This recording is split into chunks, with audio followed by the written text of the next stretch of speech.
San Diego. This is San Diego sports. The wins, the losses, the moments that matter, and the opinions that come with them. Padres have clinched the playoffs in back-to-back seasons for the first time since 05 and 06. No hype, no filter. Just the truth about your teams, your city, and the people who care about it most. The reality is the expectations are higher now for this club than they were in 2019 and 2020 when the Padres hadn't made the playoffs that many times. He's been here. He knows this city. And now he's leading the conversation every single day. Live and local on 97.3 The Fan. This is fun. We're doing this for fun. This is fun. Have fun. Enjoy the fun with us having fun. Now, here's Braden Surprenant. Well, what's up, San Diego? Happy Thursday, everybody out there in America's finest city. He's Frank Marchese. I'm Braden Surprenant. This is the Braden Surprenant Show. San Diego's number one sports station, 97.3 The Fan. We're on each and every day from 10 to 2. Live and local. Talking Padres baseball. Padres on a 5-game winning streak. Round of applause. We haven't had that in a long time, it seems like. Yeah, there we go.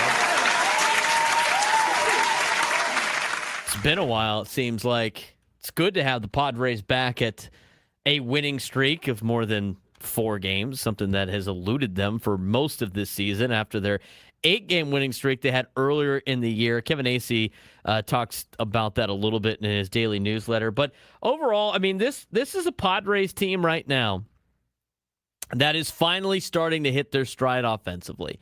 And look, I understand it's against the Marlins, who had lost 9 straight at the time. I understand it's the Rockies, who might be... I feel like I say this every year. Every time I see the Rockies, every year, it seems like they become the worst team again. The worst team ever. I mean, the defense this week for Colorado was just absolutely putrid. I mean, just putrid. But the Padres took advantage of it. The Padres sweep them in a 2-game series. It'd be nice if they can extend that winning streak a little bit more. Padres find themselves a game and a half out of a wild card spot after yesterday. Wow. I'm going to table that for a second. YouTube chat's back. Squirrely is back. He got out of the sin bin over Detroit, it seems like. Squirrely's back. We got a character in the YouTube chat. It goes by Squirrely. Didn't see him the last couple of days after a squirrel was taken into custody for trying to go streaking in Detroit. Squirrely's back. For trying. He's successful. He avoided like 35 he was ground darn crew successful members. with that. Hopefully he's okay after flying over out of Lodi Tavares' glove. By the way, did you see his Instagram post, by the way? No. Tavares' Instagram post? No. He had an AI clip of him running away from a squirrel. And the squirrel was like huge. It was hilarious. Hilarious. Absolutely hilarious. By the way, non-negotiable. Show trip to Seattle next Wednesday. Me and a couple friends are going. So we're out of here. Oh, nice. Have a good time. You're coming too. No. Goodbye. It is morning. Jimothy night. I don't care. Tomorrow morning, football starts. My life drastically changes. I don't have time to do anything starting tomorrow, which means I cannot leave for 2 days. Have a great time. You will not live this season without a rally Jimothy on your sidelines. Well, you better go kidnap Jimothy up in Seattle and bring him back then. What do you think the plan is? I need as many hands as possible. Did we not see what just happened in Detroit? I think you're going to need... You know what? I think that's great for Trash Panda Autosport to figure out. You guys are in the off-season, aren't you? Yes. Yeah, well, perfect. Go wrangle some raccoons. Go for it. Okay. Not an raccoon. Jimothy. The raccoon. The raccoon. Okay. All right. You have fun with that. Okay. Back to what we were talking about before I was distracted. But I was glad to see Squirrely got out of jail over there in Detroit. Padres have played themselves into a 1.5 games back behind Philly and Arizona. I mean, the collapse by Philadelphia in this second half has been fun to watch. I have thoroughly enjoyed it. If you factor out the Padres series, between San Diego and Philadelphia. If you factor that series out, okay, and this is what Ben did yesterday. The Phillies right now would be 51-52 if they didn't play the Padres. The Padres, on the other side of things, would be 55-47 if they didn't play the Phillies. I mean, talk about like one bad stretch for the San Diego Padres having to play the Phillies at their like height of the season. I mean, Philadelphia was terrible before they played the Padres. They got on a little bit of a hot streak right before they played the Padres.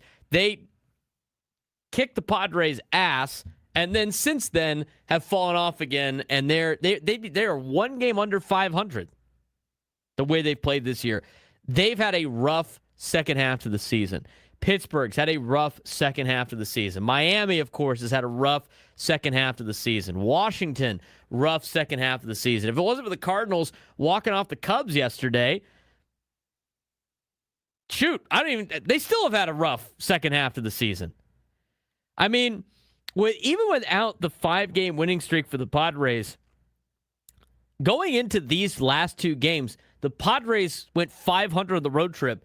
They stayed at 500 after starting the All-Star break or going into the All-Star break at 500, and they picked up 2 games because everybody that they're competing with stinks. I mean, Arizona is in the number 5 seed spot right now. That's not a very good baseball team. They're playing a lot better. I will say that. They've won 6 out of the last 10. That's a big series next week, but you got to take care of business against the Giants this weekend. And I think you're starting to see, again, we talked about this all week, and then Jake Cronenworth mentioned it. He thinks this is the true identity of this Padres team. I don't think like a week changes that. But I will say, if you want to say that this is the true identity of the offense of the Padres, I will buy that. I don't think this is the true identity of the pitching staff. I mean, the bullpen's still beat up. It was good to have Jeremiah Estrada back. They need David Morgan back. They need Jason Adam back. And it'd be nice to add a piece maybe at the deadline. We'll talk more about the deadline here coming up. But, the pitching staff right now is rough.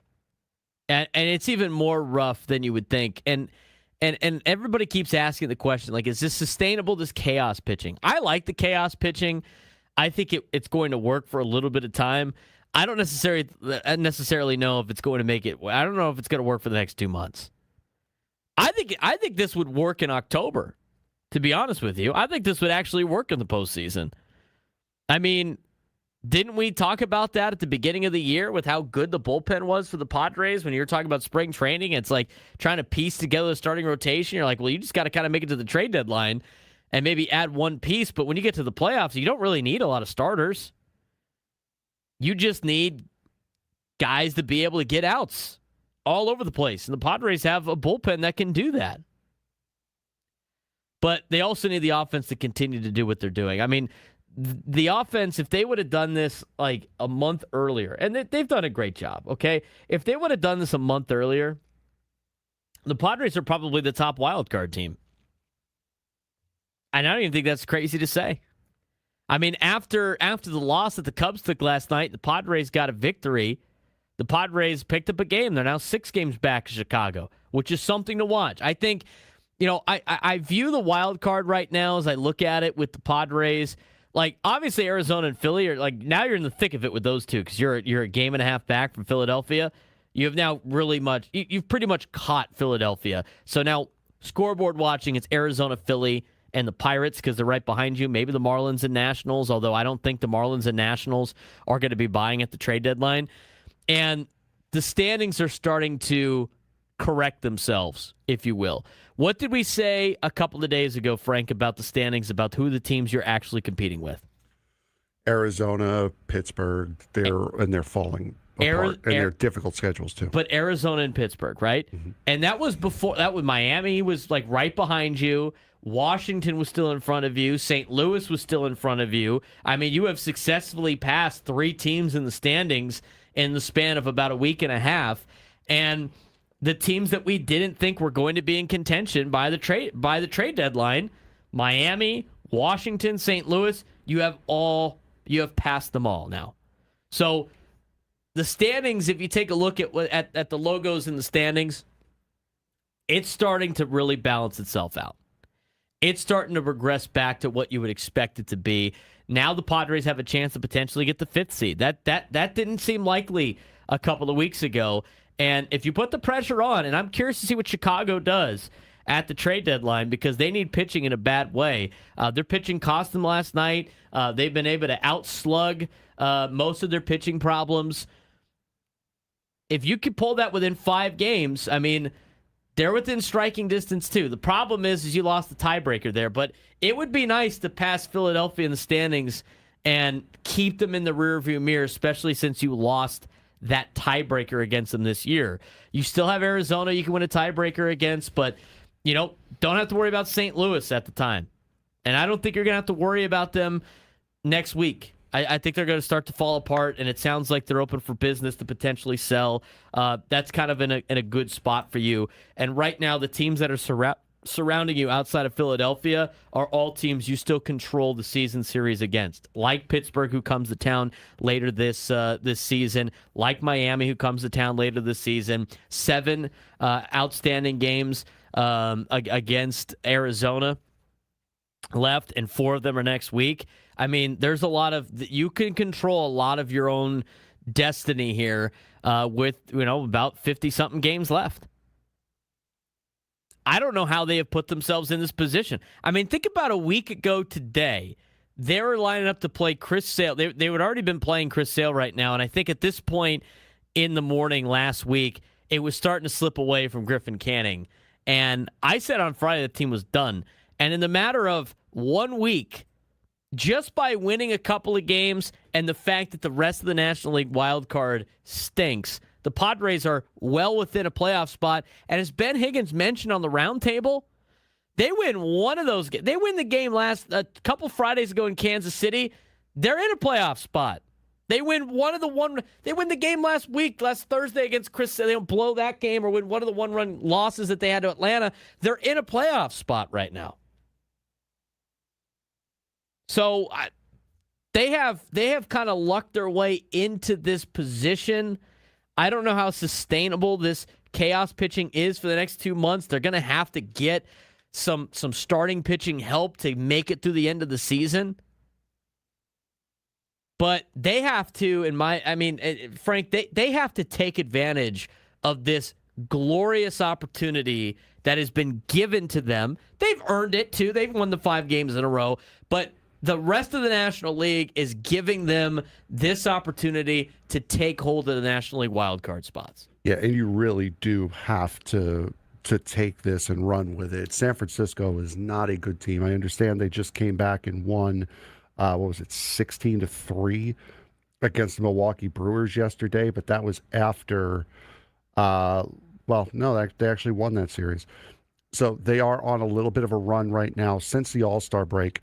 San Francisco has lost 2 out of 3 to Seattle, got swept by Kansas City, then won 2 out of 3 against the Angels, and now 2 out of 3 against the Brewers. So they are on a little bit of an upturn, but this is still not a team that is worth any sort of worry. I mean, they are not a great team.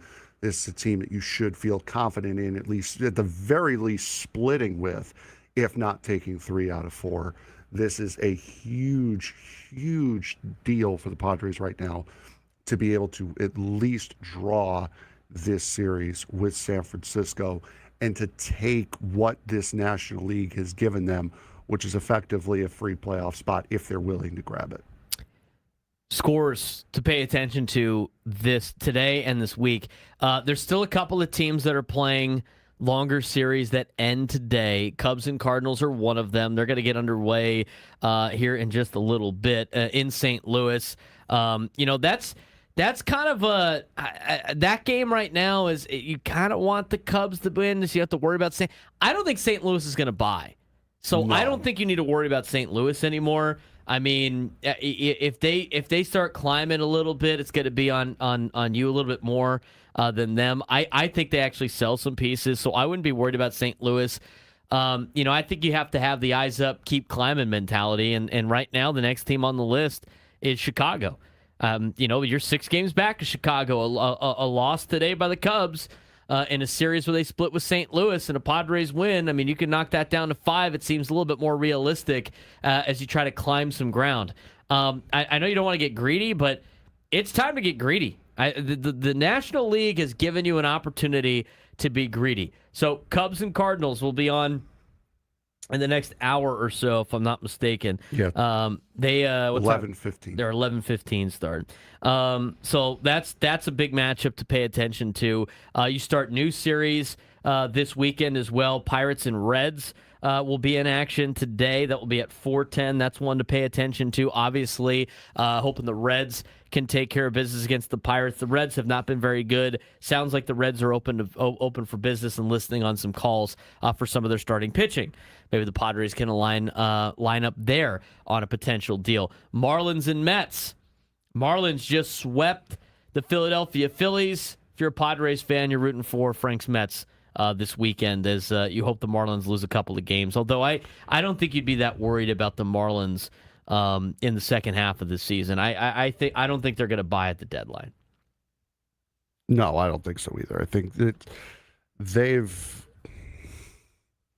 had a really rough go of it going into and coming out of the break. And this sweep against Philadelphia is great, but they have more questions than answers right now. And the last game is Braves and Nationals. You're looking from a Nationals perspective. You passed them in the standings already. You only have a half game lead on them, so you could use some time to definitely. This is a big weekend where the Padres can really separate themselves from the rest of the pack if they have a good weekend, and the way the schedule lays out. I mean, you look into weekend series that we haven't talked about. Cubs got the Yankees this weekend, so that's something to watch for this weekend. Phillies going to Baltimore. I don't necessarily know how confident you would be in Baltimore beating Philadelphia, but the way Philadelphia is playing right now, I mean, they're on a tailspin. Cardinals will be in Toronto to take on the Blue Jays this weekend. Diamondbacks got to go to Cleveland. Cleveland's no slouch. I mean, Cleveland's battling for a playoff spot right now in the American League. We already talked about the Nats and the Braves, the Marlins and the Mets. And I think that's basically it in terms of scoreboard watching for the Padres. And they got 4 games against the Giants. So we're just getting started today. Bob Scanlan's going to join us at 1:35. We're going to talk more about yesterday's game, what went right for the Padres. We're going to talk more about this chaos pitching. We're going to look at the national outlook on the trade deadline. We'll get to our NFL training camp report at the 1 o'clock hour as well. We got a lot to get to. We're just getting started on the Braden Surprenant Show, Static Summer Sports Station 97 through the Fan.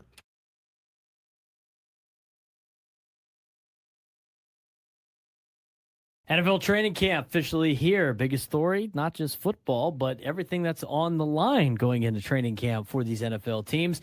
Defending champion Seattle Seahawks are trying to become the NFL's first repeat champion in over a decade, but they've lost some key players and coaches. Meanwhile, 5 teams are holding quarterback competitions, including Cleveland with Shedeur Sanders, Atlanta with Michael Penix Jr. and Tua Tagovailoa, Las Vegas with Kirk Cousins battling a first-round draft pick, rookie and Fernando Mendoza. Adding new coaches, stars returning from injury like Patrick Mahomes and Nick Bosa, and veteran free agents still waiting for contracts. Training camp is loaded with storylines. Football is finally back, and the race to Week 1 officially begins. Frank, football is officially back. You got to see the training camps out there. Teams will be starting training camp throughout the week. I'm looking forward to finally seeing some NFL football. And last Sunday was the last Sunday without football for the remainder of the rest of the year. So should be good to have a lot of good football back. But, the biggest storylines entering camp, starting with Seattle as being a team that's trying to be the first team to repeat in a long time. Yeah, it will not be easy for them. Seattle's lost their offensive coordinator, Clint Kubiak, along with several key contributors from last year's championship roster, including Kenneth Walker III, Reek Wolin, and Kobe Bryant. Head coach Mike McDonald now has to prove that last season was not just a one-year success story. His new offensive coordinator, Brian Fleury, takes control over the offense. So Seattle, they have a very, very tall task ahead of them, and a lot of new names and a lot of new places. Yeah, and meanwhile, like just down the coast, the Rams, I mean, in that division, right? I mean, got to be able to make it through your division if you're thinking about repeating as a Super Bowl champion.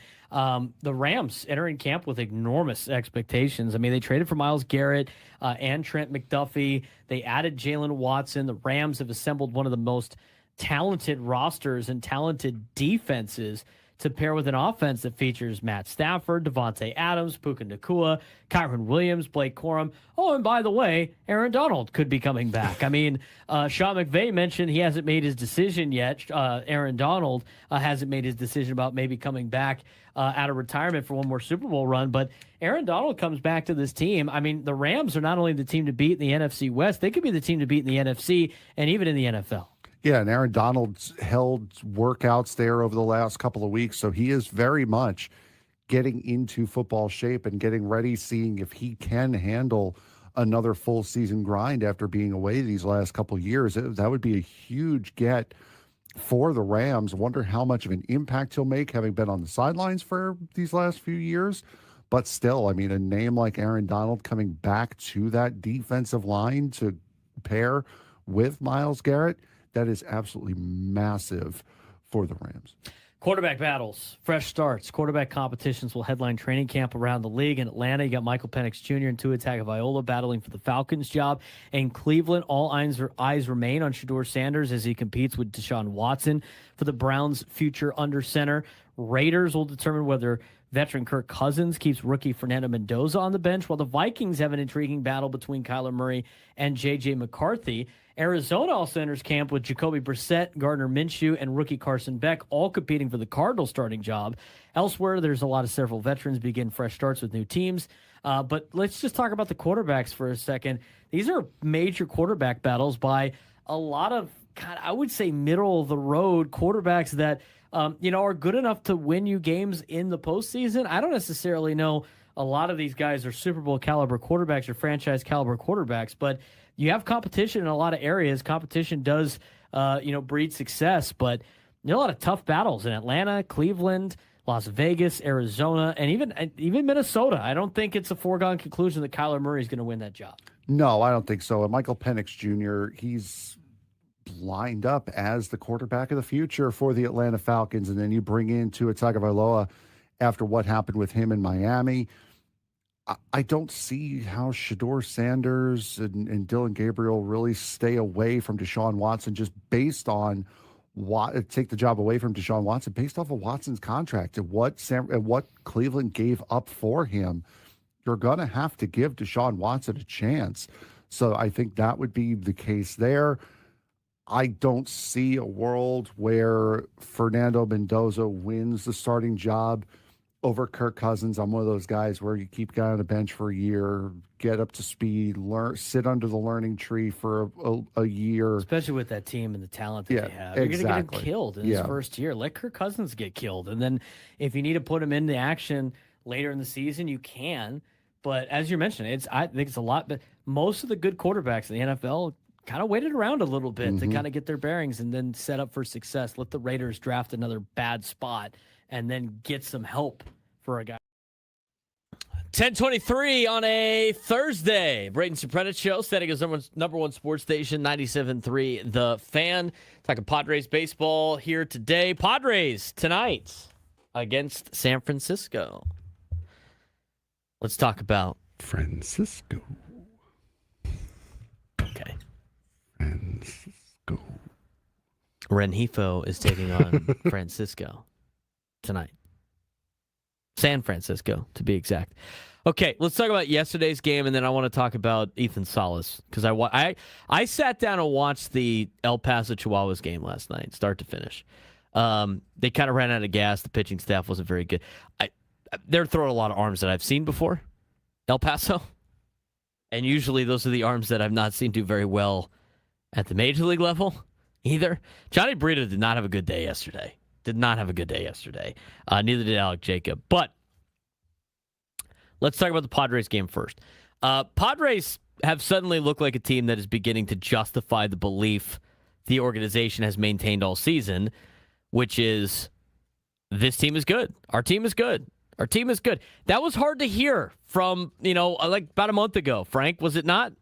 No, we're still good. We're still good. Are you? After a frustrating first half filled with inconsistent offense, pitching uncertainty, San Diego's now won 5 straight games. They've climbed back in the National League playoff race. We talked about that in our opening segment. And while it's too early to declare them obviously as a solidified playoff spot, the recent stretch has definitely reinforced that they have enough veteran talent to make a legitimate run if the key players continue producing. And why this feels legitimate? Well, you have 5 consecutive victories. You've climbed 2.5 games in the standings, and you jumped 4 teams in the process and moved to the edge of a wild card spot. There's still 54 games to go, which means there's a lot of baseball left. They could come back down to earth, right? They could also go on more of a run, if you will. But it's honestly, how many people 2 weeks ago were like, they can't do it because there's too many teams in front of them? I mean, I thought they could potentially climb this ladder a little bit, Frank. But I thought it was going to take a little bit longer than this. I mean, they jumped all 4 teams. 4 out of the 5 teams they jumped within like a week. They're getting blessed with how poor a lot of the National League teams are doing. Now, Craig Stammen emphasized that good teams eventually find stretches where everything comes together, where the offense heats up, where the defense remains solid, pitching starts clicking simultaneously, and you're starting to see that right now. This is the expected progression that he kept saying. You got to give Craig Stammen credit, man. I mean, he has been, beating the drum of staying consistent. Let's follow our plan. It's going to pay off. It's paid off in 5 games. There's a lot more to go. But, good for Craig Stammen to sticking to his plan, sticking to his guns, staying positive each and every day. It's starting to work out for him, Frank. It is. It's starting to work out for him and his team. Yeah, absolutely. And for the Padres to have this turnaround, yes, it is partly due to the schedule and the way the schedule is.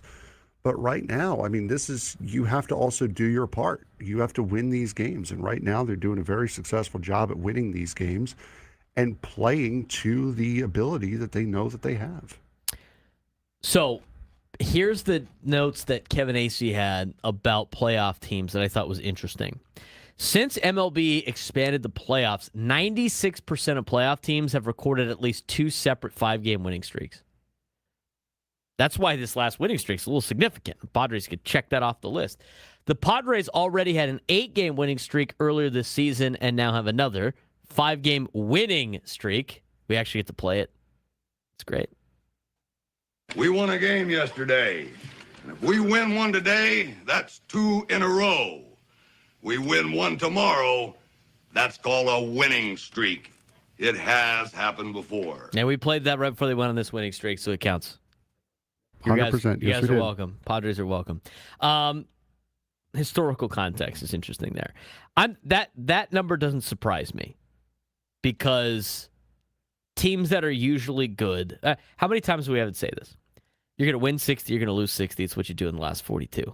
That really matters. In those 42 games, you kind of go on winning streaks. And that's the difference between being a 500 ball club and being below 500 and above 500. There's a couple winning streaks mixed in. But I think that makes this week very significant, and they need to be able to continue it. They can't afford to not just keep racking up wins. I don't really care who the opponents are at this point. I honestly don't even care how well they play, as long as they're getting victories. We're at the point in the season now, Frank, where you don't care about style points. You're caring about just getting W's. No, exactly. Style points don't give you an extra half a game. You just have to make sure that you have more runs than the opposing team come the end of the 9th inning, and that is all that matters right now. How you get there does not mean a thing. You just have to get there. There are 2 times, I think, in sports where you absolutely care about how you win. One is the beginning part of the year in a baseball season because it's so long you're trying to figure out if you're really good or not with all the flukes. And number 2 is college football because it's stupid and you have to put together a resume and show off how good you are and all. Those are the only two reasons. Like, you don't care about style points in a lot of leagues. You just care about winning. College football, you care about style points. Beginning part of the baseball season, you care about style points to see if like any of this is sustainable because you got to play so long. That's basically it. You're at the point now in the season where you don't care about that anymore. A big reason why this team is playing incredibly well is because Manny Machado and Jackson Merrill are carrying the offense. I mean, we've talked about this the last couple of days. It's great. It's probably the biggest reason for optimism right now. This is the storyline going into this year was the Padres were really banking on the guys they gave most of the available funds for player salaries needed to carry the team. And right now, I mean, Fernando had another good day yesterday. He went 5 for 5 on on Tuesday, sorry. And then Machado and Merrill. I mean, the guys with the big contracts are producing the way you want to. 16 of the Padres' 27 runs during this streak have come from Manny Machado or Jackson Merrill's bat. And more importantly, they've both been hot since mid-June. Their July production suggests this isn't just a random 5-game spike, and this Padres team was never going anywhere without these two playing like stars. And it goes back to like how this lineup is shaped. You expect Miguel Andujar to come back at a certain point. Samad Taylor could be coming back. You added Luis Rengifo to this team. I mean, maybe one bat at the trade deadline, and this offense looks way better when the guys that you paid the money to be the backbone of this offense are producing like it. It makes it seem like there's way more depth in this lineup and way more depth on the bench. Yeah, and this team has done everything that it needs to do as of right now in order to get to where they need to be. And whether it's the offense finally starting to turn around, whether it's just patchwork pitching that's actually doing the job right now. I mean, Kyle Hart and Griffin Canning performed very, very well yesterday. And those are two guys that you've kind of, this could be interesting when they've gone in there. But those guys did their job yesterday, and that's all you really need to ask from this team right now is just do your job. We're going to talk about those two when we come back. But the trade deadline philosophy has changed. I don't think the trade deadline philosophy has changed with the organization. I think they were going to buy anyway. And who knows what happens the next 4 days, if that changes anything. I don't think it does. And I don't think a weekend in Miami was changing what this team was going to do. Unless they got swept and they lost 2 games to Colorado and they just really played their way out of it, I still think this team was always going to be buyers. I mean, I think this is more for the fans to just be on board with it. But the organization still believes they need starting pitching. Everybody does. Left-handed outfield bat, another late-inning reliever. That is what the Padres are looking for. So is everybody else in Major League Baseball. So we'll talk about that when we come back. We got to get to break. We will also talk about how versatile and important Kyle Hart is to this equation and what he has done over the last couple of weeks, especially after that outing against Kansas City. We continue the conversation next on the Braden Surprenant Show. San Diego Summer Sports Station 97.3 The Fan. MLB Trade Deadline is less than a week away. It's a week from Monday. It's August 3rd. And the biggest question isn't just who gets traded. It's what those moves say about each team's ambition. The Dodgers are in their own category, World Series or bust. Teams like the Yankees, Braves, Brewers, and Rays are contenders in their leagues, but they have to decide whether now is the time to go all in. Padres are one of the most fascinating teams, of course. They have the talent to compete, but the big question is whether they need another frontline star to become a real October threat. Meanwhile, teams like the Mets and Giants have to decide whether to sell after disappointing seasons. The trade deadline doesn't just reshape rosters, it reveals which teams truly believe they can win a championship. Every year leading up to the MLB trade deadline, we spend weeks asking the same questions. Who should buy? Who should sell? Who needs pitching? Who needs offense? But sometimes the most important question isn't what move will a team make? It's what does the move tell us about how the team sees itself? That's the idea behind MLB's ambition tiers on MLB.com heading into the August 3rd deadline, because every trade tells a story. A team trading for an ace is saying, we believe this is our year. A team adding a bullpen arm is saying, we're close, but we're not going all in. And a team selling while sitting near contention, is telling everyone we don't think this roster is good enough. And with so many teams still fighting for playoff spots, this deadline could reveal which franchises truly believe they belong in October. Let's start with tier number 1, World Series or bust. World Series or bust, the Los Angeles Dodgers. I think that's basically it. Tier 2, Okay, moving on. Contending sustainably. The Yankees, Brewers, Rays, and Braves. These are franchises that expect to be competitive every single year. The Yankees might have been in tier 1 if not for injuries, especially the uncertainty surrounding Aaron Judge. But if Judge returns healthy, New York immediately becomes one of the most dangerous teams in baseball.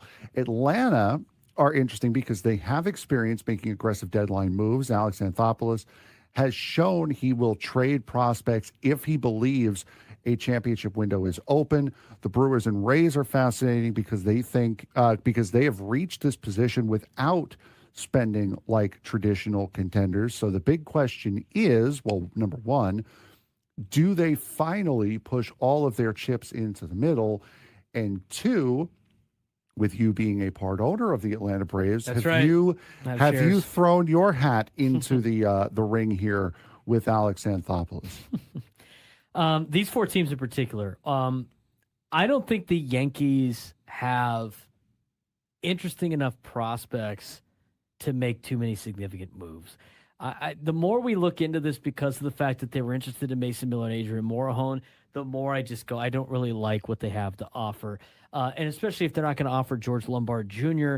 I mean, they have the 26th best farm system in baseball for a reason. I mean, they have a couple of good players here and there, but notice the names they keep dangling out there.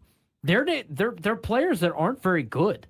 It's like Will Warren is not very good. I mean, even a team like the Padres that needs starting pitching, it would be a mistake to get a guy like Will Warren. He's not that great. He's not knock your socks off. Spencer Jones, Jason Dominguez. I mean, these are guys that the Yankees don't want anymore. And if they're going to make any type of significant trade, they're going to have to give up a Dax Kilby. They're going to have to give up a George Lombard Jr. I see they add at the fringes. I don't think they have the capital to potentially actually add what they need to add. The Brewers, until they go all in, I will refuse to believe that they will ever go all in. They haven't shown that once over the last handful of years. They've made the playoffs, I think, 7 out of the last 8 years, and they've gotten bumped by the Dodgers in almost every single one of them, or they have failed to advance in the playoffs. It's because they take away from their team more than they add to their team at the deadline. The Rays are always a little cautious, right? They don't have too many resources. I don't think they go all in, but they'll definitely add at the deadline. And the Braves have the ability to go all in, and I think Atlanta does after the last couple of seasons of being disappointing due to injuries, plus the fact that they never really know if they're going to have a full team going in October or not. They always get some rough injuries here and there, but that gets us to tier 3 and teams that can make noise in October. I mean, it's like the Phillies and the Cubs who have, they're both, if they combine teams, they'd be really good. Cubs have no pitching. Phillies have no offense. Red Sox are just on a resurgence right now. But, I mean, everybody wanted that entire front office fired about a month ago. Mm-hmm. The Guardians are always around, right? And Seattle takes another big loss on Monday, and their schedule is difficult, and it's going to get even more difficult. And they got no offense. And the thing that they have is pitching, and their pitching is not really helping them out right now. I mean, this is the most interesting group of the bunch. We spoke about it on Monday's show about Lance McCullers, who got DFA'd by the Milwaukee Brewers. And how willing would you be to take a flyer on Lance McCullers, who's coming off of injury, but he has been a frontline starter for a contending team in the Houston Astros? Right at the very end of our show on Monday, the Chicago Cubs, who, what have we said about the Cubs all season long? With how many pitching injuries they have had, they need starting pitching. They need pitching more than anything else. They just DFA'd Jameson Taillon. I would be so much more willing to take a flyer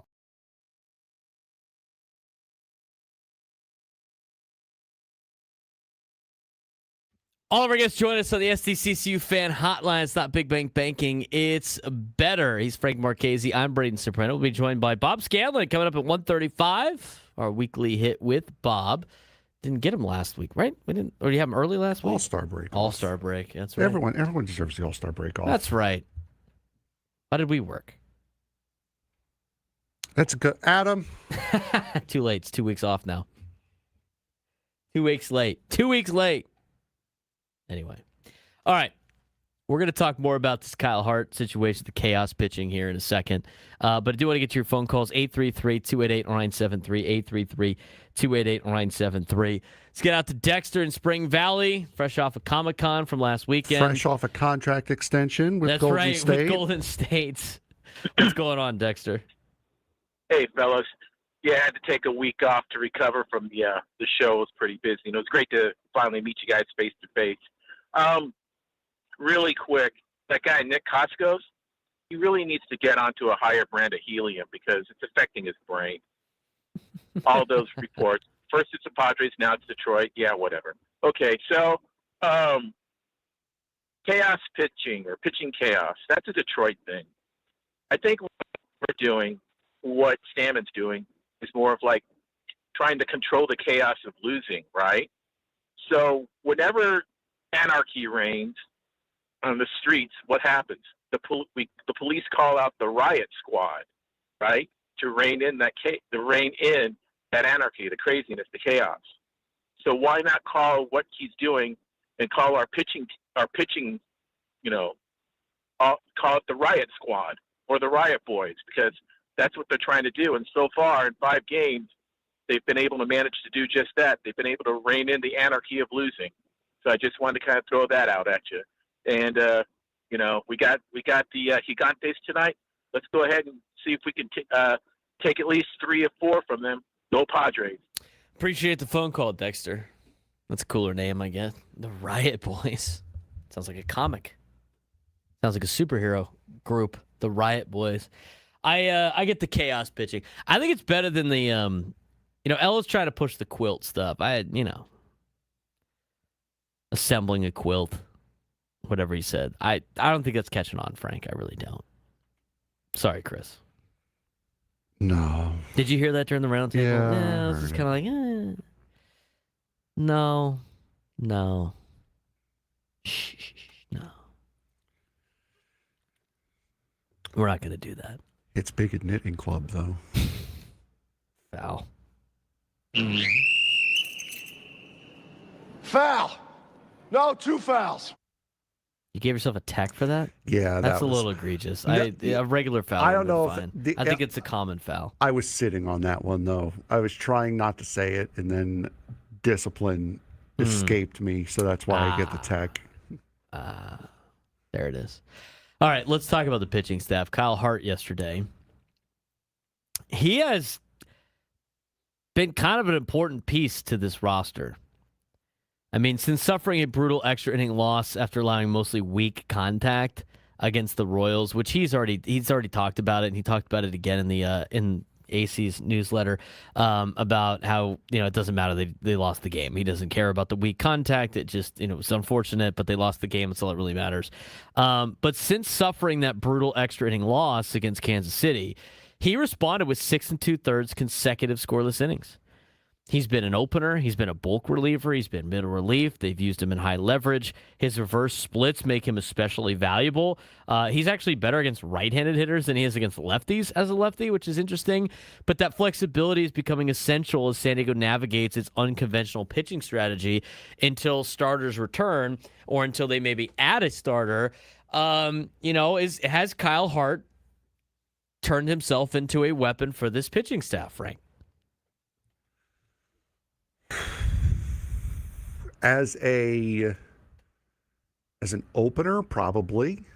I think I wouldn't really want to use him in high leverage. He's not a starter. He's not a high leverage guy. He's typically your long relief guy. That's what he's there for. He's the guy to eat innings. He's the guy to basically do what Ron Marinaccio was doing before he got released. I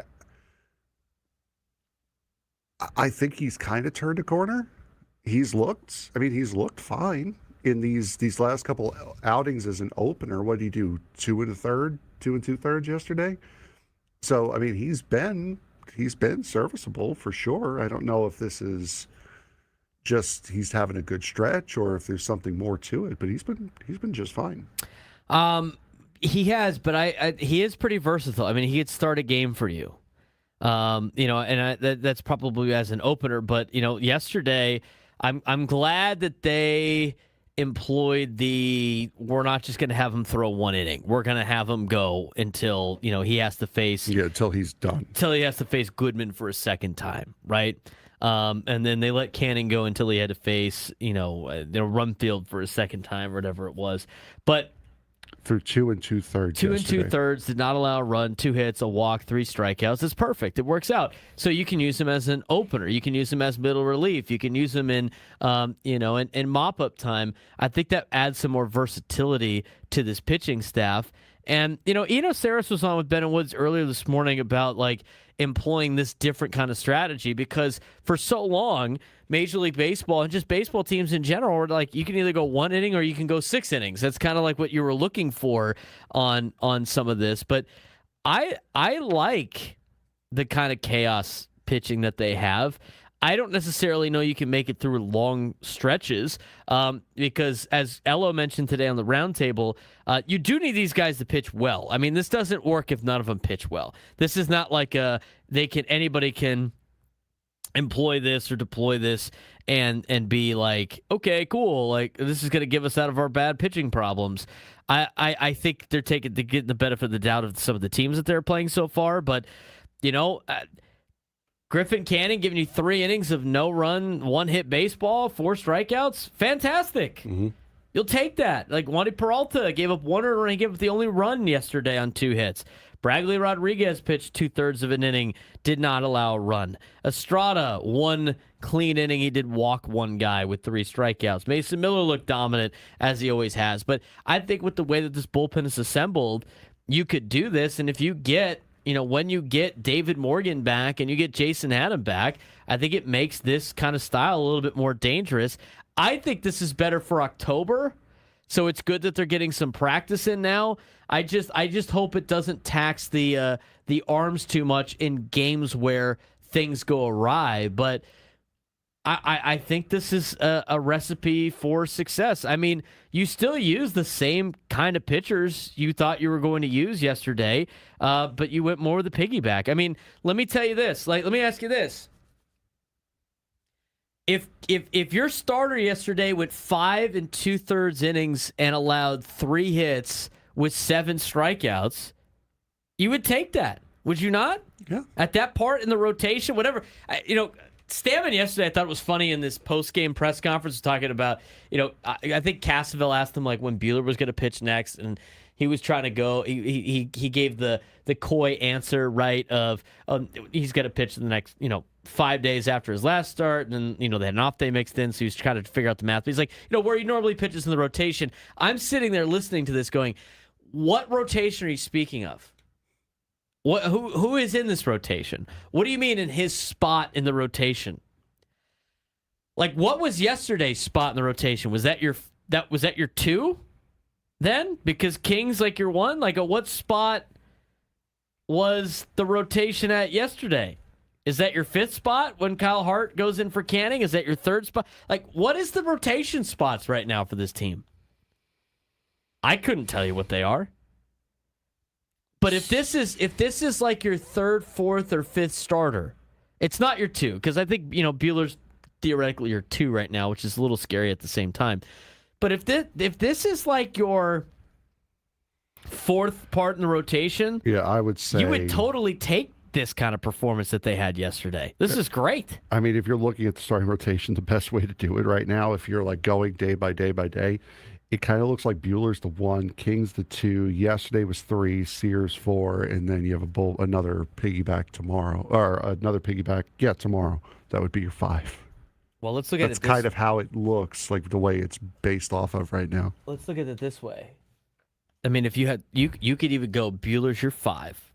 Let's talk about it from this perspective. Okay. And I need a pen for this because this is where I have to like write things down, which really derails the show. But you know what? I got to do what I got to do. So if you look at it for this kind of just came up in my popped up. Here in my we head go. Real quick. Well, I got so I got it. A marker and whiteboard here. Ready I need to go. write things down myself. So let's just say let's say you got Buehler then King. Let's say Buehler's your 5. Because what did Buehler get at? Why did you bring Buehler in here for? To compete for the 5 spot, right? He's really your 5. If I spelled his name right. King is your 1. So you need a hole for 2, 3, and 4. If you get one guy back, Pivetta or Musgrove, okay? Let's just say one. Put them in like the 3 spot. In the 3? I don't think they're going to be a 2. I mean, do you think they're going to be a 2? Are they your number 2? I mean, I don't think they've pitched well enough to be a number 2. Let's say you do that. You trade for Kevin Gausman. And then your 4 is this like chaos deal. And that at that point that could be a bunch of different names there. But you would essentially have King, Gausman, Pivetta / Musgrove, Chaos, and Buehler as your rotation. Maybe for the month of September and October. I mean, you can win with that with the bullpen you have. Now, you'd have to, with adding some of these guys, you obviously have to take some guys off the roster. But if you Giolito's with everyone else at number 4. Yeah, he's also in the spot where he's he could be part of the everyone else deal. But if you look at the pitchers right now, that would leave Estrada, right? That would leave at this point Marquez, but I think he might be coming off the roster. Matsui, Miller, Morahone, right? You got Peralta. You got Rodriguez, Sears.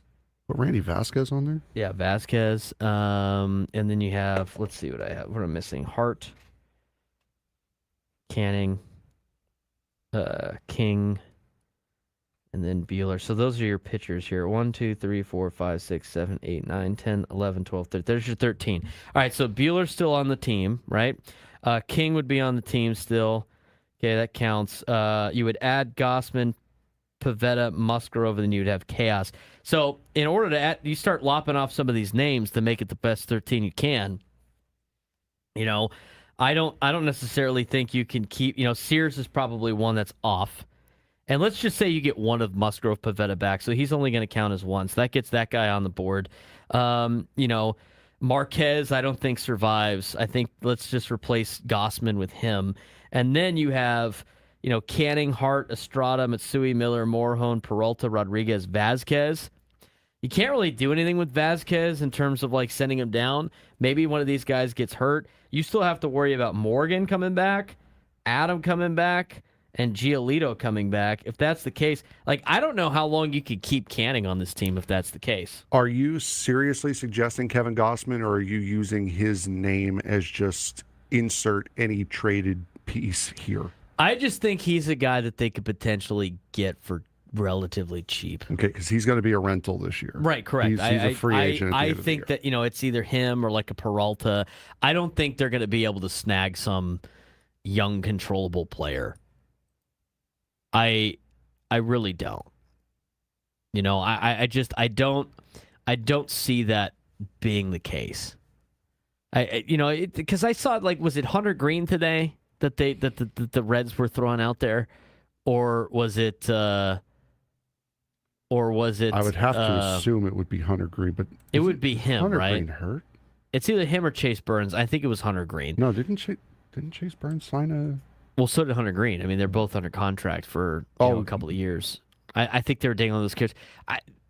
3 years of Hunter Green 2 years of Hunter Green after this, and a $21 million club option. I feel like you're going to need to give up a Salas for that. I'd rather not do that. No, it's 1 year. 1 year. They bought him out of ARB 3. Oh no, it is 2 years. No, you're right. For Hunter Green? Yes. Yeah, he's got 2 more years left to control. Yeah, after this year for 15.3. He only counts as 8.8 towards the AAV. I'm going to table this. We're going to get back to this later on. I do want to get to the national stories about the trade rumors. But as you can see with this chaos pitching, if you add one pitcher to this group and you get one guy back out of Pivetta and Musgrove, it's not a crazy approach to October if you make it that far. We'll talk more about that later on.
Trying to get the liner sheet to load. That's always fun.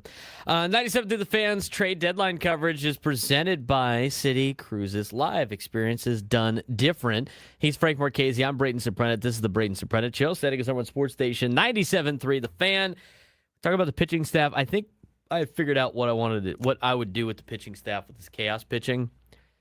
Got some names coming back potentially. What you add at the deadline, maybe. What it would look like in the month of September. We'll talk about that later on this hour. But we've been doing this at 11 o'clock every day leading up to the trade deadline, and that is our update around Major League Baseball with our trade deadline update. There's a lot of rumors out there. The latest, the rumor we got earlier this week, things are going to heat up on Friday, which is tomorrow. We'll see if that happens. But what's the latest on the trade deadline? Throw it to Frank. Favorite music bed that we're going to play every single time now. One thing that's... Why? Because people love it. People love it. The fans love it. Really quick, this one came down yesterday. The Texas Rangers... Oh, let me get the trade here. The Texas Rangers traded infielder Angel Gesundheit. Ardenoto? Sure. Sure.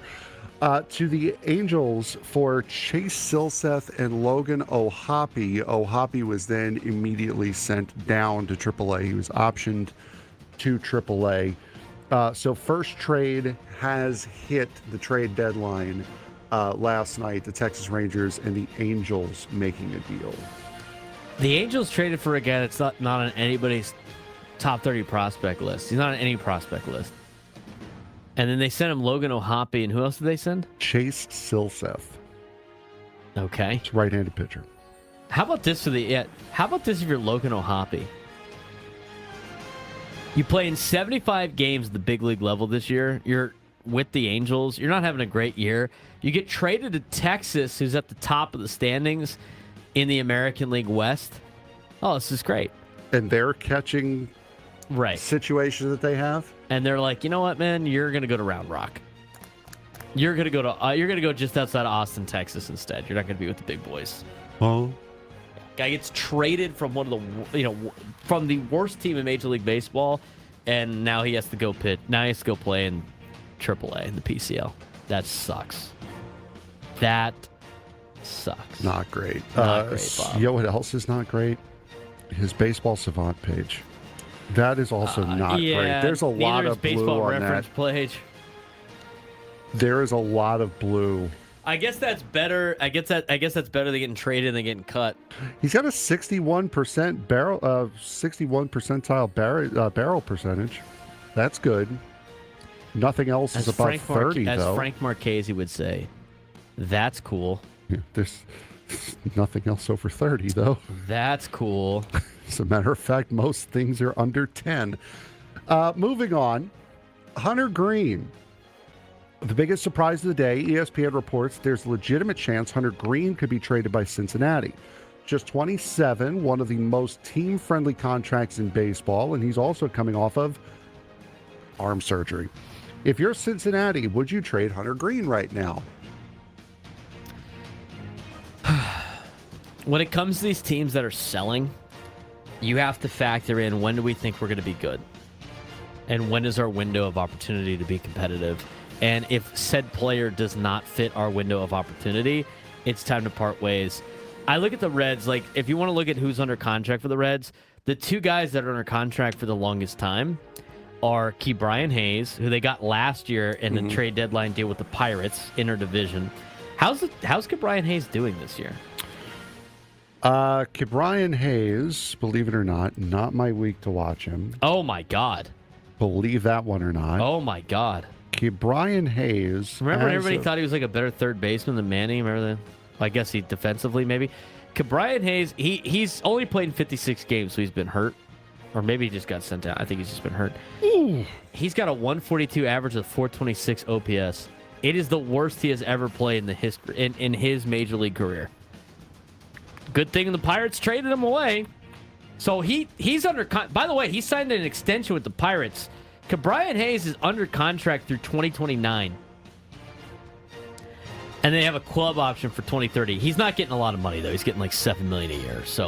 But he's under contract until 2030.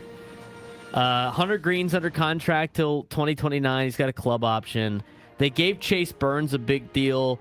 He got a 7-year deal. I think he just signed it this year, if I'm not mistaken. Where he starts getting paid a little bit. But the only guy that's really under contract right now is Chase Burns.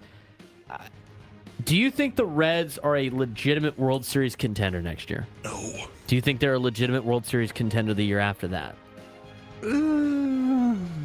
I mean, that kind of depends on the development, I think, of like Sal Stewart and Matt McClain, if those guys really start to turn it around. I mean, they got Ellie De La Cruz under contract because he's not eligible. Like, here, Brandon Williamson, Andrew Abbott, Dane Myers, Ellie De La Cruz, all under team control until 2030. Rhett Lauder, Sal Stewart under control until 2031 and 2032. So Sal Stewart's under control until 2032. It's a young core of guys. Andrew Abbott's only been in the league for 4 years. He feels like he's been there for as long as Bronson Arroyo was. And Andrew Abbott? Yeah, he's only got 2 years of service time. He's only 27. I thought he's been in the league for about that long. So they got a core under contract through 2029.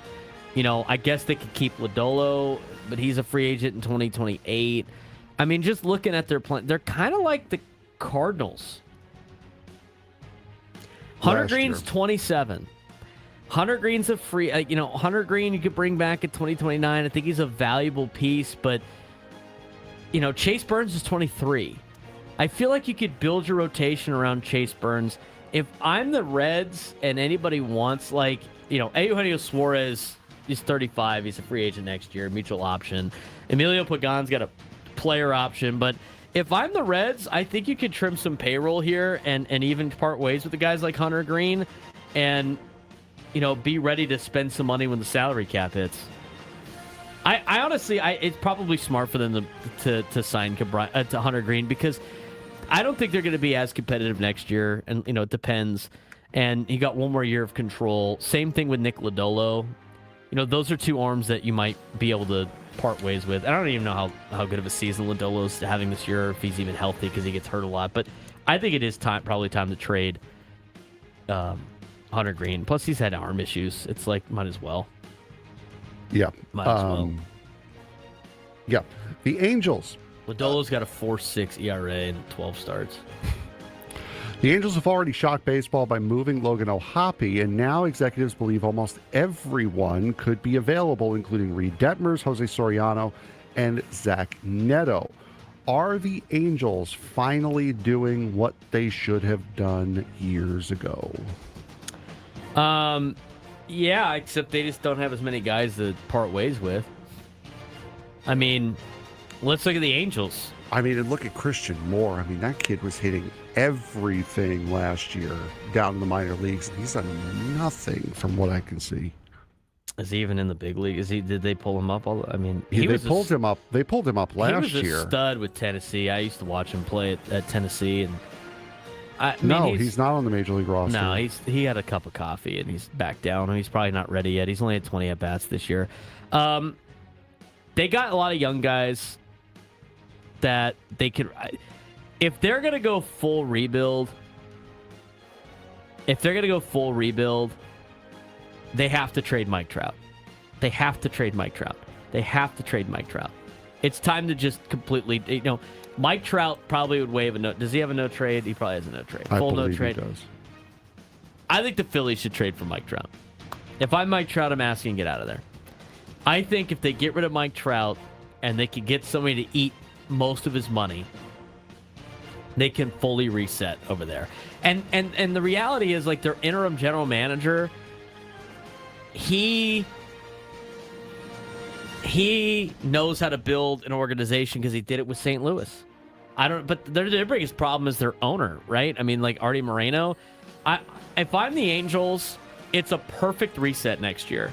You could trade away all of the, like, Jorge Soler, free agent, Robert Stevenson, Travis d'Arnaud, Kirby Yates, Yoan Moncada, Adam Frazier, Brent. I mean, what a roster the Angels have. Just let them all go. If anybody wants them, trade them away. You're not going to be that competitive in the next 2, maybe even 3 years. So that throws in Jose Soriano. That throws in Joe Adell. That throws in Reed Detmers. That throws in Josh Lau. I mean, Tyler Heineman's 35 years old, so I don't know if anybody really wants him. He was with the Blue Jays to start. That's Jose Siri. I mean, these start over. And then get a brand new manager. Like, because Suzuki was always a lame duck anyway. And just start with this young core of guys like Ben Joyce and Grayson Rodriguez and and Christian Moore when he comes back up, and just completely reset everything. They're paying way too much money for a roster that's awful. I mean, do you know what their payroll is this year? No, I don't have it up anymore. It's $184 million. And by the way, this is the last year that they have to pay Anthony Rendon. They're paying Anthony Rendon this year $38 million. They're paying Drew Pomeranz $4 million. Jordan Romano's getting $2 million from the Angels. Alek Manoah's getting $1.9 million. Joey Lucchese's getting $168,000. And Yeimer Candelario's getting $83,000. I mean, they have all this money in dead money as well. Start over. They're spending $43 million of their $185 on players that aren't even on their team anymore. Now's the time to start over for the Angels. And the best way to really solidify that you're starting over is shipping away Mike Trout. Give him anywhere else. Somebody save Mike Trout from himself and the Angels. Somebody do it. Somebody's got to do it. I mean, the overarching fan response to a trade like that would be, thank God. They would. They'd be like, you know what? We're resetting everything. We need a restart. They already have all these people. And the other thing, too, Artie Moreno already said, like, the most important thing for fans there anyway is just how cheap things are, or, like, the atmosphere at the ballpark. Well, if that's the case, get everybody out of there. Keep the guys that are not eligible for arbitration yet, and Zach Neto. Like, that's the guy you keep. Keep Zach Neto. Keep this young core. Trade everybody else away. Use the extra money to build a real team. I just load up on prospects. I'm serious. At this point, it's time to just and instead of drafting 20 arms in the draft that have never amounted to anything, start trading for some pitching prospects. I'm sure you can get some good ones. I mean, it's just a ridiculous position that the Angels have put themselves in. That's really all you could say. It's an unnecessary position that those guys that they have insisted on putting themselves in. The Nationals. This will be kind of a two-parter. Washington has one of the hottest starters on the free agent market in Foster Griffin, but instead of trading him, they're discussing a contract extension. At the same time, they are listening on C.J. Abrams, but the asking price is reportedly so high that no one expects a deal. When should teams extend a player instead of cashing in at the deadline? And does every player have a price? I think every player does have a price. I'm sure the Nationals are throwing Abrams out there like the Padres, through their allure out there with Mason Miller. I'd like to see C.J. Abrams get traded just so I don't have to listen about that trade anymore. But why would you here's my thing. Washington is not that close to being competitive. I mean, they're closer than they have been, but they're not going to be closer by trading away C.J. Abrams, Frank, and keeping Foster Griffin, who's 31 years old. Foster Griffin's a late bloomer starting pitcher, right? $5.5 million he's making this year. He's a free agent. He is a rental. Trade him. Now is a great time to trade him. He doesn't factor into your plans at age 31 and when you sign him to an extension. It doesn't make any sense. The extension makes sense for a guy that's 25 years old and is one of your all-stars in C.J. Abrams. It doesn't make sense for a guy like Foster Griffin, who was on the Royals in 2020, had been traded away, has bounced around, was on the Royals and the Blue Jays in 2022, went to Japan for 3 years. He's gotten a new resurrection with the Nationals this year. He's having a great year.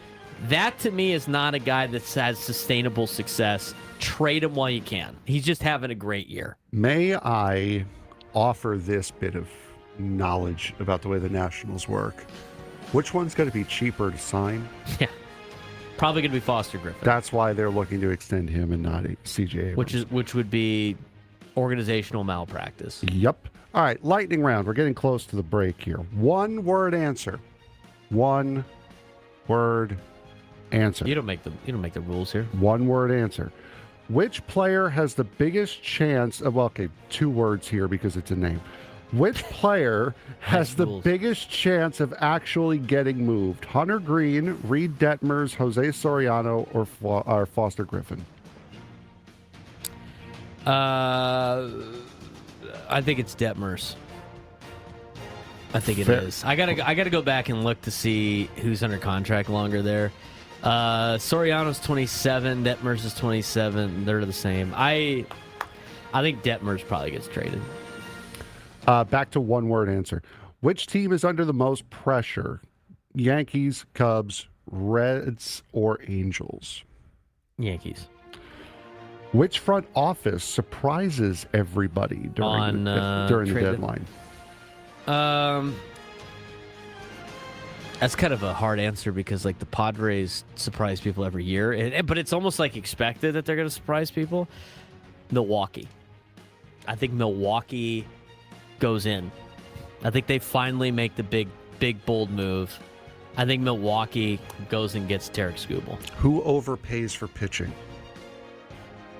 New York. The Yankees, for sure.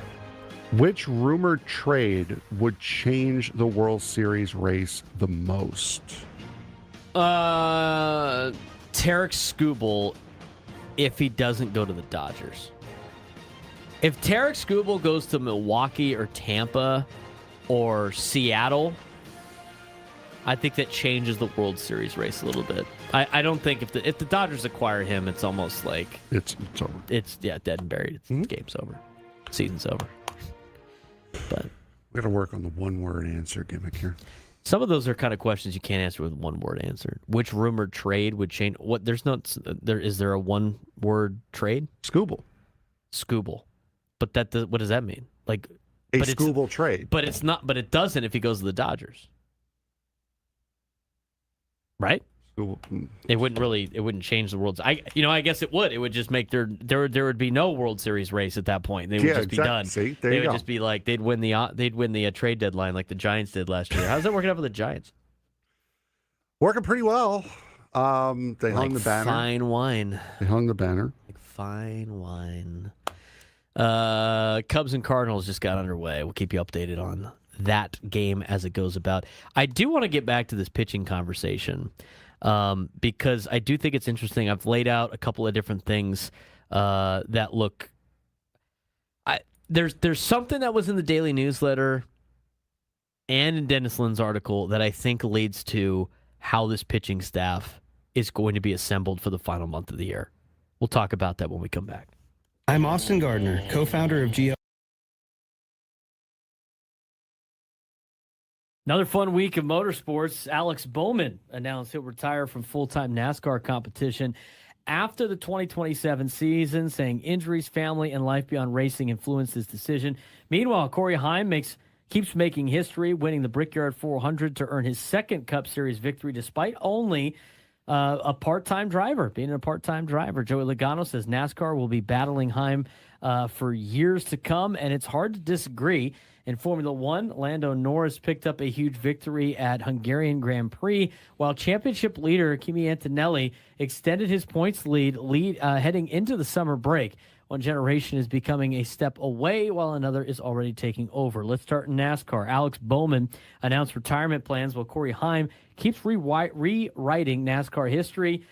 This week was featured major headlines both on and off the track, starting with Alex Bowman, who announced he'll retire from full-time NASCAR Cup Series competition after the 2027 season, citing health concerns, family priorities, and a desire to step away while he is still in his prime. Meanwhile, Corey Heim continued his remarkable rise by winning the prestigious Brickyard 400, becoming one of the sport's brightest young stars. Formula One also wrapped up the first half of the season with Lando Norris claiming a victory in Hungary. So let's start with the NASCAR Cup Series. Alex Bowman is going to retire. Yeah, Alex Bowman's going to be retiring after next season, not this season. There was one of their biggest off-track stories that came out this week, on Thursday, when Hendrick Motorsports announced that Bowman will return for one final full-time season before retiring. Bowman said his decision is not performance-related, it is instead years of injuries, including multiple concussions. He had to sit out, I believe it was most of last year, because of concussions. He's broken his back. A frightening vertigo episode earlier this season, which also kept him out of the car, have convinced him that it's time to prioritize his long-term health. The 33-year-old also wants to focus on starting a family with fiancée Chloe Henderson, and admitted the emotional toll of racing every weekend has become difficult to manage. This departure leaves one of NASCAR's premier rides open, with Trackhouse prospect Connor Zilisch already viewed as the leading candidate to fill his place in the number 48 car, which also got some news this weekend as Jimmy Johnson plans his final race to be next year's Daytona 500. Hendrick Motorsports is going to allow him to use that number 48 that Alex Bowman currently uses. So what does Bowman do now? Another car up there. I'm sure Hendrick can go get another number somewhere. I believe they still own number 25. I believe, unless they just do a straight up number swap, 48 for 84 for a week. I'm not sure, but that's a February 2027 problem right now. Yeah, Hendrick Motorsports is see how many numbers that they own. They might have some. I would imagine they probably have some alternates. Maybe I think that it's not necessarily like that. You really only own the numbers that you run. Again, I think 25 has been an alternate of theirs for years. That drivers like Brad Keselowski's driven the number 25 when he first started. So I'm not sure which numbers they do own. They used to own 88. That's Trackhouse now. They started building their brand with number 17. That's Roush now. So I'm not sure which numbers they have licensing for that aren't the numbers that they already have. Yeah, they have it on here. So I guess the likely alternate, according to the reports, is they are going to give Bowman the 25. So Bowman in that race will race the 25. It's historically been one of their numbers. Yes. But they don't have any alternates because NASCAR does not allow any alternates. You only get 4 full-time cars. But that's going to be interesting to see next spring, obviously, for Jimmy Johnson. I think for a lot of us here in San Diego that like the ties to Jimmy. And him being back in the 48 is going to be special. Yeah. And the fact that he's going to be at Daytona doing that will be very remarkable. But let's talk about the current chase. Corey Heim gets another victory, captures the Brickyard 400, continues to make history. The 2311 Racing driver captured the Brickyard 400 at Indianapolis Motor Speedway, earning his second Cup Series victory of the season, despite running only a part-time schedule. Heim used a perfectly timed restart to take the lead from co-owner Danny Hamlin, who was just over 30 laps remaining and never looked back. Logano praised Heim afterwards, saying NASCAR will be racing against him for years to come. Pretty remarkable season he is having, even though he's on a part-time schedule. Yeah, part-time schedule, Cup Truck Series champion last year. He's gotten 2 race wins in a very, very short amount of time, and they're 2 very, very 11:24. On a Thursday, Padres and Giants will start their 4-game series coming up tonight, 6:40 start time. Equal Water SoCal Padres pregame show at 5:40. Cubs and Cardinals have gotten underway. Cubs put up a 0 in the top half of the first. We'll see what they do in the bottom half. Padres fans probably want the Cubs to lose now at this point, but it doesn't really matter. That game's kind of a wash game. You're going to get some type of benefit out of it today. I was surprised the Cubs lost last night. Because all I saw on social media was the PCA. Yeah, it was PCA's home run. Then my friend, who's a Cubs fan, told me that they lost 3-2. I'm like, oh, that's news to me. I thought that was over. I mean, I watched some of that game last night, and neither team could hit for like the the 9 innings, and then PCA hit the home run in the top half of the 10th, and it gave him the 2 runs, but the pitching staff imploded again.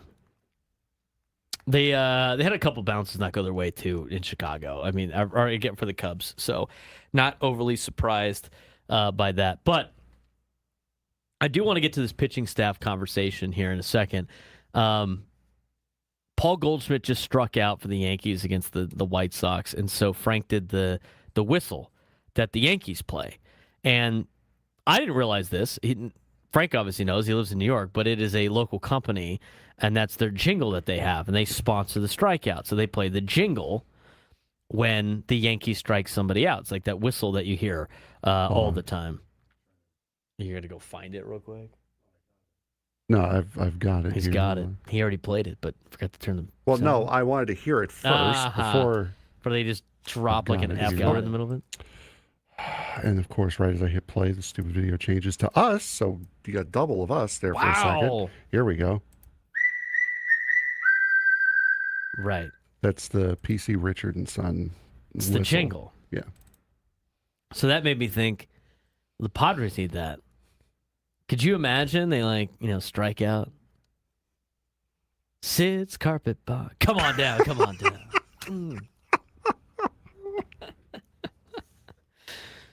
That's another punch out for Michael King. We know how. Come on, that would be great. The local jingles here if they sponsor the strikeout at the stadium. Well, what is it? What does sponsor the strikeout board now? It's one of the mowing things, is it not? I don't remember who's I don't remember who sponsors the strikeouts. This is really bad at Petco. It's the mowing company. Not my week to watch the Padres in stadium sponsorships. I can't remember off the top of my head. No. You don't want to get this wrong, so let's. I know that's why. It's not Big Bully Turf. But if they had, mowing them down. That's what they do, right? So that landscaping company needs a jingle, and that's what they need to play instead of like Soundgarden. Nate, that's funny. That's what we were kind of talking about before, but they're not one of our sponsors, so I don't say it. It would be great though. It'd be hilarious. Come on down, come on down. Yeah. Sid's Carpet Barn jingle. Could you imagine every strikeout? 833-288-973, 833-288-973. Let's get out to the phones. Kevin at Chula Vista wants to weigh in. Kevin, what's going on? Hey, guys. Another hot day in the city. Mm-hmm. So everybody keep cool, and we'll get through it. What do you got for us today? Just wanted to catch up with you, Braden, from the roundtable this morning. I think you hit the nail on the head about the so-called chaos, helter-skelter, whatever you want to call it. You know, it's okay for now, but you're not going to be able to sustain the season with this. So, it's great to have the victories. We all love to win, and that's cool. But the work ahead is still significant, and the holes to fill are still significant. And what we couldn't predict is the meltdowns that are happening with, for example, the Phillies or the Marlins, or to a certain extent the Cardinals. The teams that were in front of the Padres, we couldn't see or predict, and rightly so, because there's plenty of baseball left, that they're going to have some issues there. And a lot of it stems around pitching. And, I have still, as we've talked before, a very deep concern about the state of baseball in general, and the lack of quality arms that are out there is stunning to me. And it puts these teams, all of them, in a precarious position. They're really, the degrees of separation, when you look at it, between the contenders is not that much. Even between the Padres and the Dodgers, you get the Padres a couple of starters that are quality. The rest of the team on any given night stacks up pretty well. So, it's going to be a very unpredictable end. I just hope the Padres don't overpay. Whatever they do, please don't overpay. And if you bring these people into the team, for God's sakes, hang on to them. So you're not giving away not only the players you traded away, but then you give away the players that you continue to bring in at the midseason. That's not a good way to continue a ball club. So Lastly, the Beatles song "Helter Skelter," dedicated to the Padres. It's not chaos. This is Helter Skelter, man, all the way. Appreciate the phone call, Kevin. Yeah, I kind of agree with Kevin on the sense of, how many times at the trade deadline have we talked about like, oh, maybe you can sign this guy to an extension. Maybe you could keep this guy. Maybe you can keep the Ryan O'Hearn. Maybe you can keep, and they never do. They never have any interest in keeping those guys. So when you get the rental, you're getting a rental. They usually never re-sign these players. So I don't know if that's going to change at all at this deadline, but I think at this point, with what you're looking for, which is starting rotation help, a bullpen arm, maybe a high leverage guy, and a bat, it's going to be tough, I think, to navigate that without shipping off one of your, better prospects. I don't think Ethan Salas gets traded. I don't think there's one piece out there that is worth trading Ethan Salas for. I really don't. I watched him last night, and I guess we will get to this because I didn't get to it earlier. I sat down and watched the Chihuahuas game last night. The Padres game was already over. There wasn't a lot of great MLB games on late in the night, or at least games that really mattered to the Padres. I was working on football for, tomorrow's the first day of football already. And I needed something on. So I put the Chihuahuas game on, and I paid close attention to every one of Ethan Salas' at-bats. And I know it's a small sample size, but this is the first time I got to sit down and watch Ethan Salas play. And he had major league level at-bats in every one of his at-bats.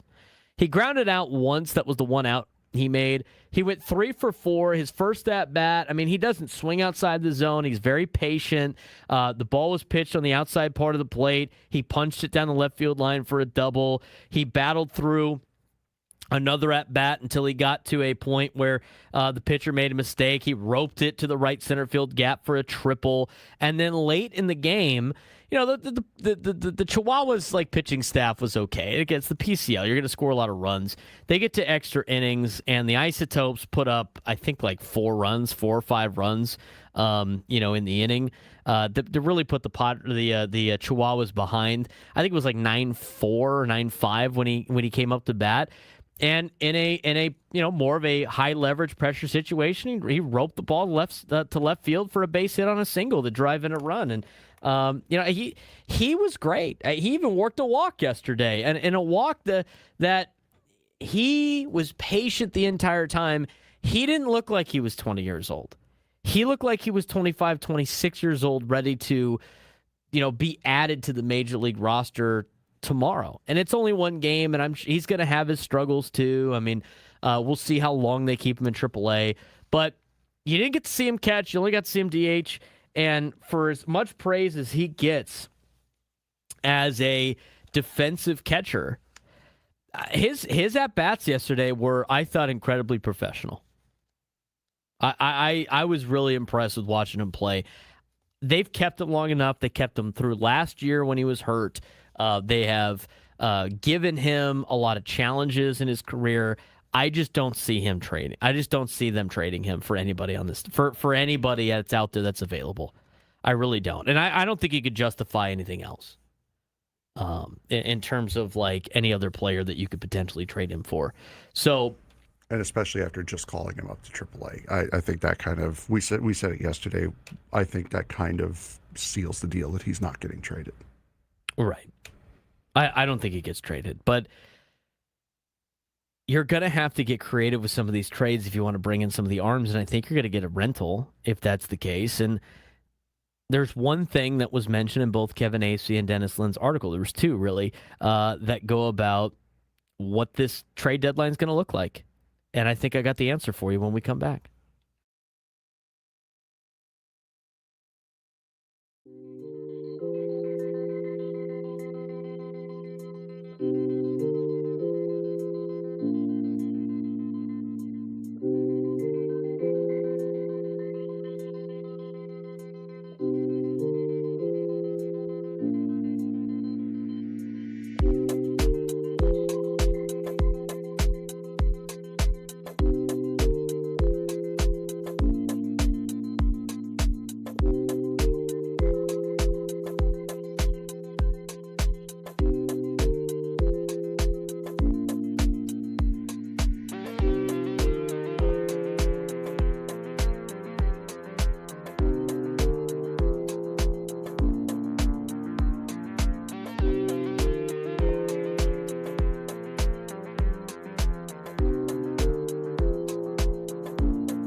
All our guests join us on the SDCCU fan hotline. It's not Big Bank Banking, it's better. We were having a nice conversation until I saw what I just saw on television. Then it just ruined the whole thing. This is what I love about Frank and the Mets.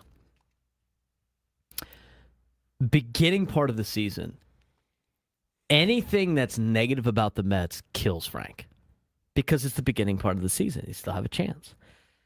At this point in the season, now he's fully committed to them being terrible.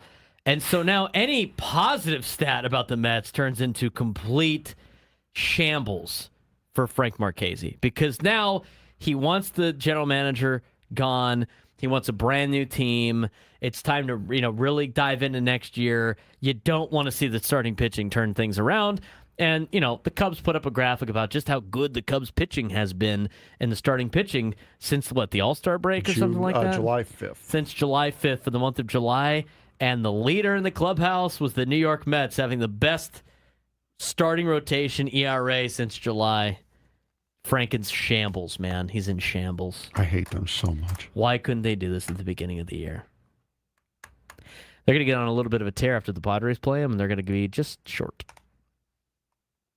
Frank, they're only 11 games back. Which, by the way, I'm going to have a conversation with Dennis Lynn about his employer. The Athletic? Mm-hmm. Por qué? Why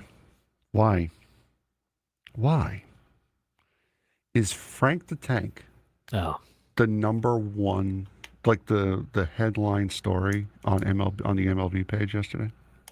He's entertaining. People laugh at his craziness. He's an idiot.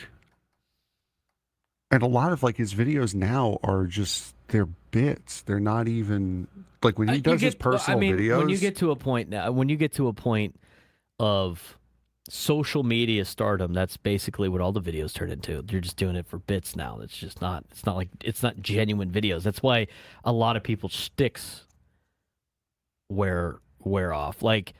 My buddies were super into what's that guy's name? Bob Does Sports, because he treat like a food. He'd be eating a bagel and he would be talking about it like a press conference. And then he does, which is great. It's the first time I ever hear it. It's hilarious. And then he does it again and again and again and again. And eventually it's all right, well, that's like everything he does. The best Frank videos now are the ones where he's in the Barstool building and they're poking at him to get him to react. Those are the best ones because you can tell those are genuine. That's just friends and coworkers. I like him jerks. Spewing his knowledge. I mean, he has a lot of useless baseball information. He is a very smart guy. He is an encyclopedia when it comes to especially Mets, Jets knowledge. He knows it all. But like I told Adam yesterday, if you ever see me as the top story on the MLB Athletic page, with half a pair of glasses, a fedora, and a shirt that came out of the Margaritaville collection. Wasted away again in Margaritaville. I have done something very, very wrong in my life, and I need an intervention. I need help. That would be a cry. That would be my cry for help. You know what, Frank? I don't think we would get you to that point. Good. I think somebody would step in before. I hope so. I really do. Okay. I think we're going to do our sports thread at noon. That's fine. Because we got to get to this pitching conversation. Now, some context clues, if you will, with what we've been told in some of these articles.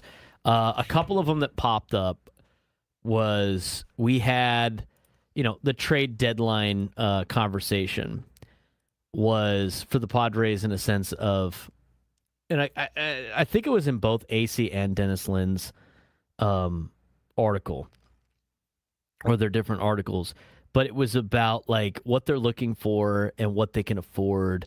And, it seems like the front office does not know if they're going to be granted any more, payroll flexibility. But the other thing too, and I'm pretty sure it was in Dennis Lynn's article from today, was talking about how the Padres, in order to make some moves, are going to have to trade away from their major league roster. So, and I'll find that here in a second, but I think a lot of people are just assuming that means like you're going to have to give up one of your like best players. So let's see what it's. I'm trying to find where it says team decision makers were scheduled to meet this week to discuss Monday's trade deadline and related financial matters, according to people briefed on the Padres' plans, but not authorized to speak publicly. The sale of the franchise is still pending. An owner's vote is not expected until after the trade deadline. For now, the prevailing belief at Petco Park is that President of Baseball Operations AJ Preller, despite a 30th ranked farm system, will not be permitted to take on much payroll. And so I saw it somewhere in here where it said like they're going to have to trade away from like the major league roster. So I'm trying to find exactly where that is. Okay, it says considering such outfielders might signal a measured approach to the deadline, all of them are under club control, but none of them wields what is considered an impact back. However, year after year predicting Preller's midsummer moves has proved a largely futile endeavor. Combination of buying and selling continues to loom as a possibility, especially if Preller finds a deal that could help the club now and in the future. Obviously, they talked about Miller and Morahone, but it's going to be hard for them to move players. So it sounds like it's going to be difficult for this team to be able to acquire pieces without trading something from the major league roster. I think the big names of Morahone and Miller always come about, but I think with the way that the market is, we're going to have some fun with Frank here. Is it a buyer or seller's market, Frank? We've talked about this all week. It is a seller's market. It is a seller's market. And if you look at the standings, and we go over this all the time, there's a lot more buyers than sellers. Like the sellers right now in the National League, Colorado, New York, San Francisco, Cincinnati, and then on the fence, Miami, Washington, St. Louis, who don't necessarily have to sell, but they might. And St. Louis is just taking a 1-0 lead over the Cubs, so who knows if they're trying to come back into it. But some of those teams don't really have a lot to sell. In the American League, Angels, A's, Royals are definitely sellers. I don't really think the Blue Jays are in it, 9 games under 500, but they're 5.5 games out of a wild card spot. They're like, a wild card about a seller. Detroit, kind of a wild card if they're going to sell or not. Sounds like they might be leaning towards trading away like a Tarek Skubal. That doesn't give teams a lot of options to add players. And so when you're in a seller's market, it might be some buyers that have to sell off some assets. And the Padres, what's their biggest strength? Bullpen. It's the bullpen. And what does every team need that is in contention, from Tampa Bay all the way down to, Miami, if you want to consider them in contention? Everybody needs pitching. And more importantly, there's not enough starting pitching to make too much of an impact. Everybody needs bullpen arms. Well, as you go through this chaos pitching that we've talked about over and over again, and you start to piece together what this pitching staff will look like, you have 13 spots. And Morgan is coming back at some point during this year. It sounds like he's coming back mid-August. And you got Jason Adam coming back at the end of August. You still have Giolito, who might be coming back at some point this year. Those are 3 guys that need to be added to this roster. You mentioned the fact of Pivetta and Musgrove, and I also threw in there, maybe they trade for a Detmers or a Gossman. I think it's going to be more on the side of a rental than anything else. And in order to do that, you're going to have to lop off pitchers on your roster. Or you can trade some of them. Now, people always assume that it's going to be Miller and Morahone, but I'm going to tell you right now, the Padres got a pitcher in the bullpen that is 1-1 with a 2.56 ERA, who's pretty good this year in 38 2/3 innings pitched. His fielding independent pitching is okay. It's not the best. It's a 4.58. His ERA plus is 162. In a time where teams are desperate for pitching help, a left-hander that has a 2.56 ERA isn't that bad. You might be able to get something there. Or how about another left-hander that you have in this bullpen? This left-hander is 2-2 with a 3.17 ERA. He has started 4 games this year. He has 47 outings And on the year, he has had good numbers. He has a proven track record. Yeah, his fielding independent pitching is okay at a 4.33. His ERA plus is 131 in 54 innings pitched. I mean, he's been a workhorse this year. He's almost got a 1 ERA, just like the other left-hander. Those are two arms, Frank, without saying their names, that I think a lot of teams would be interested in acquiring at the trade deadline, especially if nobody else is available. I would be looking for especially left-handed arms coming out of the bullpen for sure, yeah. I think the Padres are in a position where they can trade away Yuki Matsui and Wandy Peralta, and I think it saves them money. I think teams would be interested in them.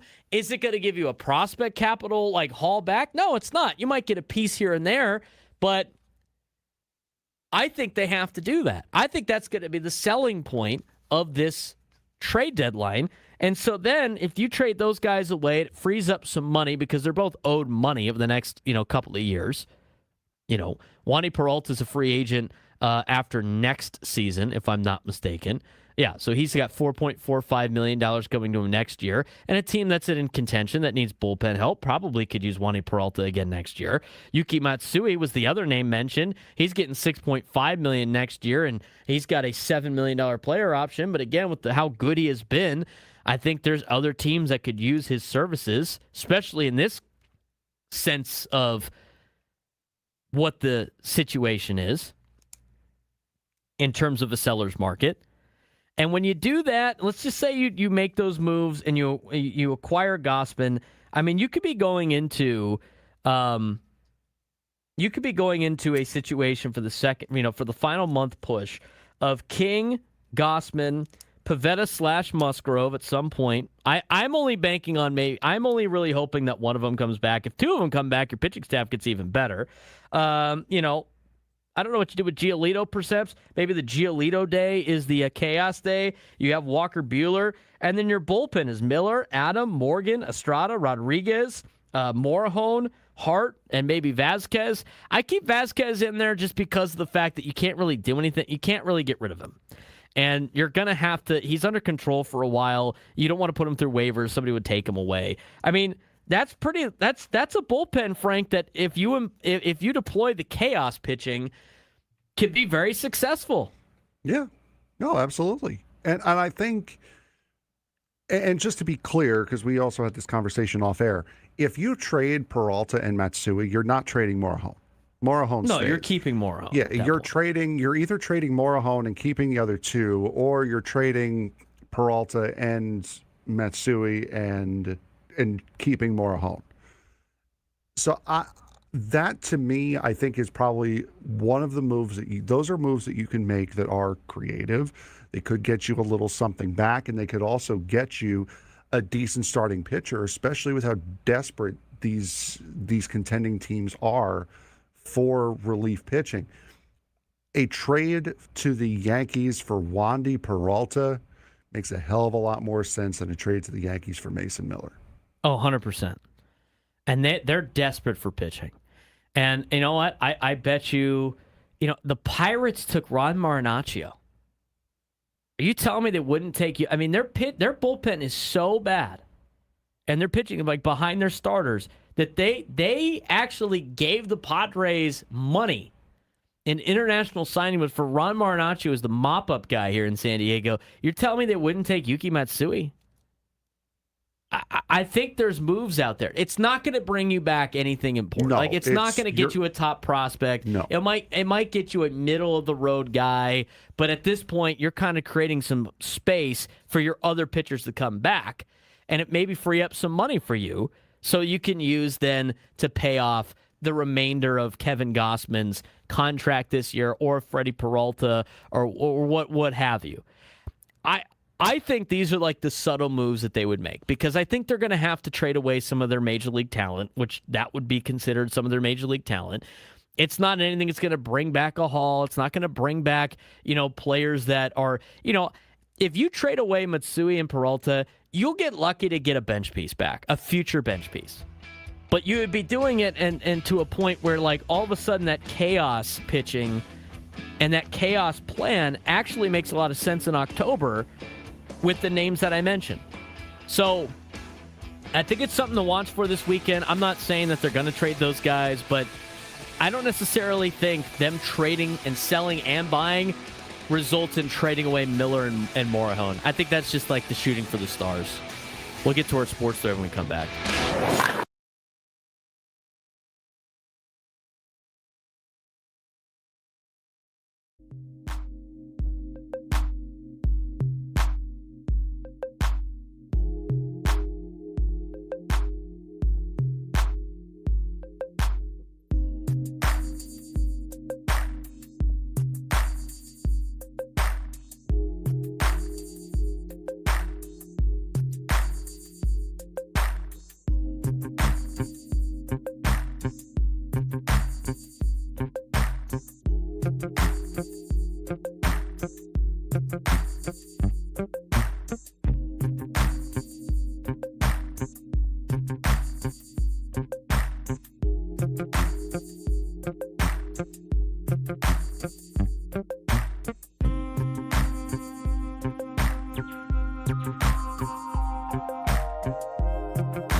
New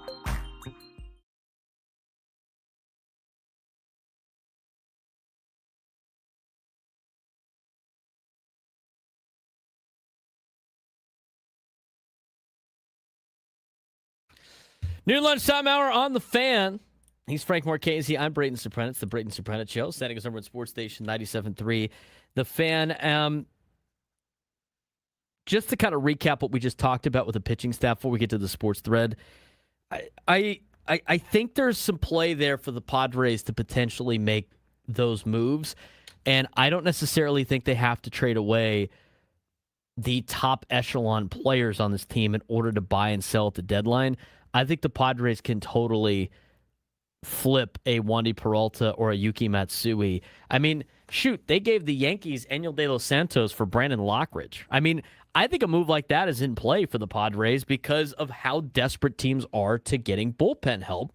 And, you know, you would only have two lefties in your bullpen and Kyle Hart and Adrian Morejon, and I think with the reverse splits that Hart has, you almost have to view him as a right-handed pitcher more than a left-handed pitcher.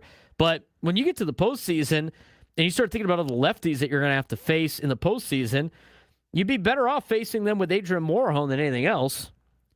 And so I think teams would take Yuki Matsui and Wandy Peralta. You're not going to get a lot back for them, but those are guys that teams are going to be desperate for when it comes to arms because of the fact that we're in such a seller's market.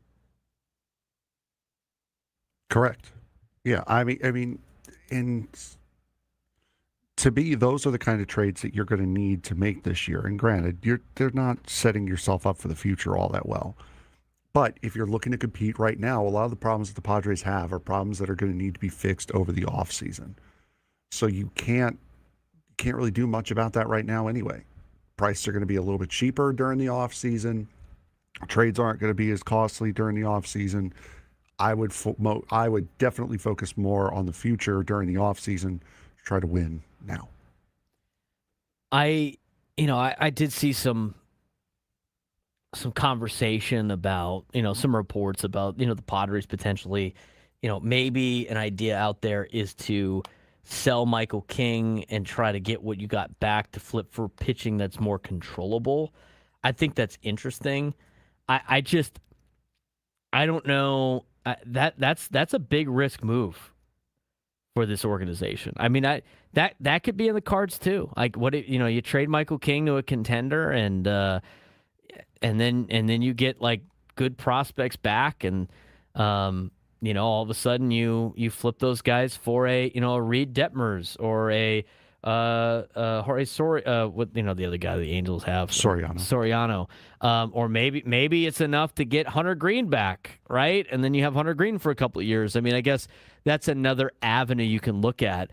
But with David Morgan coming back in middle of August, at least according to the reports, and Jason Adam at the end of the month, maybe Giolito and one of Pivetta or Musgrove. I mean, based on the pitching staff I outlined, you could have a rotation for the month of September that is King, maybe a guy that you trade for, whether it be a Gossman or a Peralta or, maybe a fringe guy that's just going to be better than what you've had. You get Pivetta / Musgrove back. Maybe a Giolito is your chaos day. Walker Buehler is your fifth starter. You can make to the playoffs with that.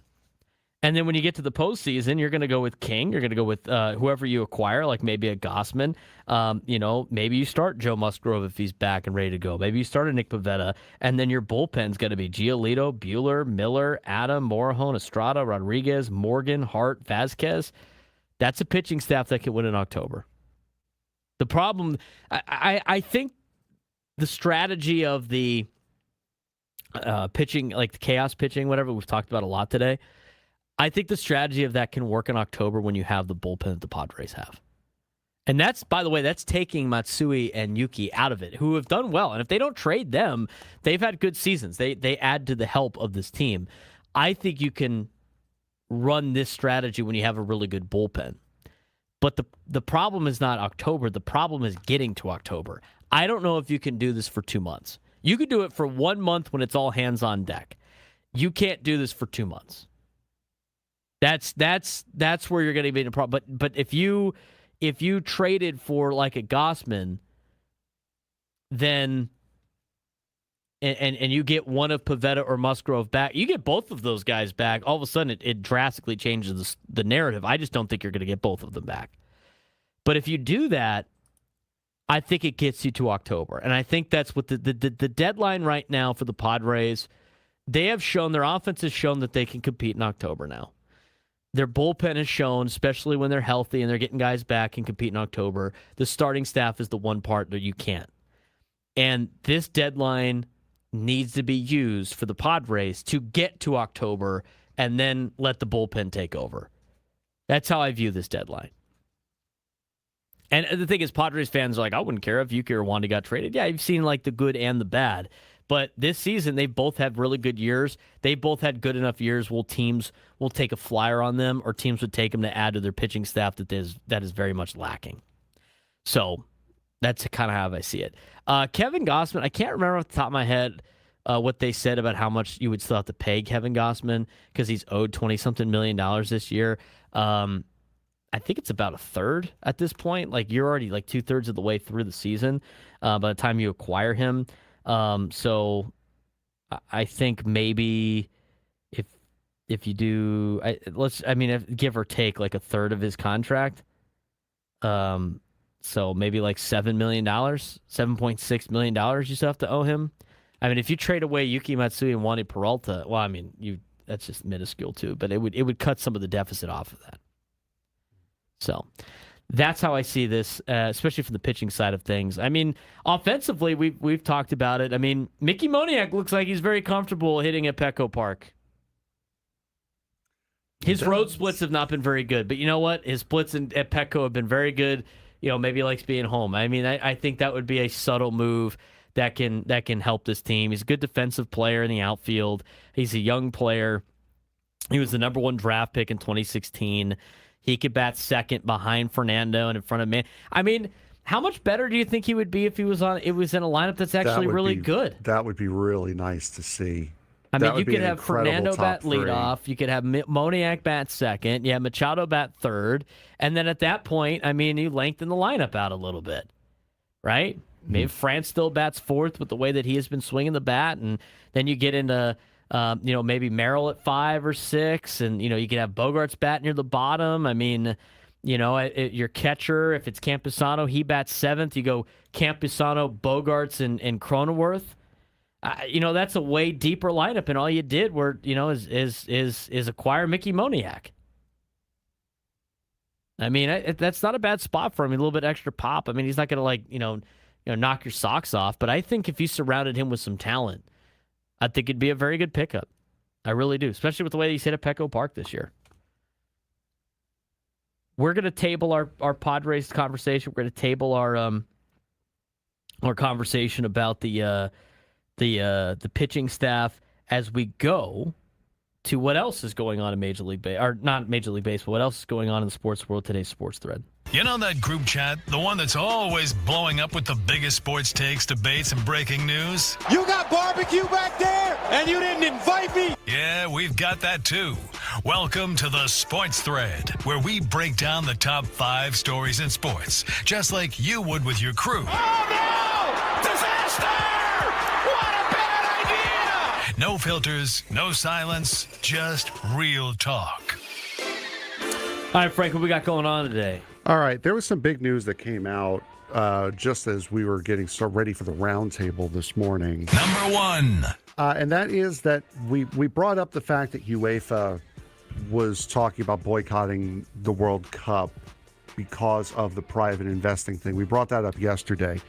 It has been announced today that UEFA and all 55 nations will be boycotting all FIFA competitions, including the World Cup, after an emergency meeting Thursday resolved to unequivocally reject FIFA President Gianni Infantino's plan to raise $20 billion of outside investment with a share sell-off to a private equity group. This decision means that major nations, including Germany, France, England, Italy, and the World Cup hosts for 2030, Portugal and Spain, will now be completely withdrawing from all FIFA competitions until whatever happens here with this private equity thing is resolved. So may not be immediately impactful. The World Cup just ended. The Euros don't start for another 2 years. Qualifying for the 2030 World Cup doesn't start until next September. But so it doesn't have an immediate impact per se, but also that's a big statement to have all of these nations band together in less than 24 hours to approve a boycott of this magnitude. I think it sends a message that they're not messing around. 100%. I think they also understand that they have probably the most value out of all the countries that compete in with FIFA.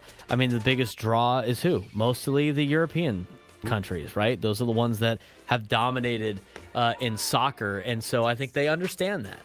So from that perspective, I think it's going to scare FIFA a little bit. I think they're going to work out a deal.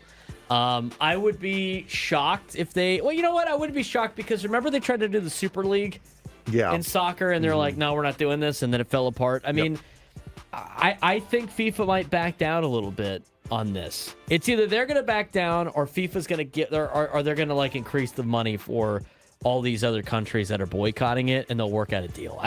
Those are the two avenues, I think.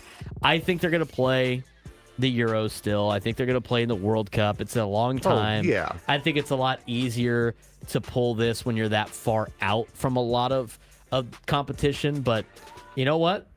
They're at least sounding the bell that they're not messing around. Yeah, the Euros are only the European nations to begin with, but the World Cup is the big one, and that qualifying doesn't start until the middle of next year or September of next year. So this is a little ways off, but this also means that FIFA's got to look for, if this sticks, that means they have to look for a new host for 2030. So that's... There are major implications, but again, those implications are very, very far off. Number 2. The NBA's investigation into whether the Clippers illegally circumvented the salary cap to compensate Kawhi Leonard could extend into 2027 if the league, the team, and the Players Association cannot reach an agreement. Clippers have consistently denied the allegations, while the NBA Players Association has indicated it's prepared to challenge any punishment through arbitration if the league lacks sufficient evidence. The ongoing investigation also puts a proposed trade sending Leonard back to the Raptors on hold, with potential penalties ranging from a hefty fine and loss of draft picks to even the voiding of Leonard's contract if violations are proven. Until the investigation is resolved, one of the NBA's biggest offseason storylines remains in limbo. If the NBA cannot prove any wrongdoing, should it close the investigation and move on, or is it worth taking extra time to ensure the league gets the decision right? I mean, it should take some time for, like, they want to make sure this works out. Mm-hmm. Right, they want to make sure they get the decision correct. I think Toronto and the Clippers both understood what they were taking on with this potential deal. And the only way that I think it should be called off is if the teams call it off until the investigation is over with. So, a tough situation for Toronto, but they signed up for this. They really wanted Kawhi Leonard back. I mean, you knew the stories about what was going on with Kawhi Leonard behind, that got reported way before, and you decided to trade for him anyway. I don't really feel bad for them. So I think they got to make sure the investigation goes well and goes through properly, and then I think that's better off for not only both teams but for the league itself. If they got to instead of just like rushing it through, canceling the deal, making the knee-jerk reaction move. Yeah, I mean, and that's the biggest thing with this trade right now, with this story right now, is the fact that it's holding up a trade. It's holding up Kawhi Leonard going back to Toronto. So other than that, I mean, it is another story right now. Number 3. This one I found to be really ridiculous. Tennessee linebacker Arian Carter has been suspended for the first 2 games of the season after accepting get this, $427 flight from an agent while testing the NFL draft process. Carter later repaid the cost of the flight and returned to Tennessee after deciding to come back for his senior season. But the NCAA still upheld the suspension following an appeal. The Vols argue the punishment is excessive, especially given Carter's decision to self-correct and the school's cooperation throughout the process. The ruling is likely to reignite the debate over whether the NCAA rules have kept pace with today's college athletics landscape. Did the NCAA get the punishment right, or is suspending a player 2 games over a $427 flight out of touch with the current era of college athletics? It's out of touch. It's dumb. This is why people hated the NCAA to begin with. It's for dumb things like this. As I've realized, and everybody, I think a lot of people know, when you start dealing with academia and the people that are in charge of academia, they're worried about the wrong things. They're worried about things that don't matter. This is something that doesn't matter.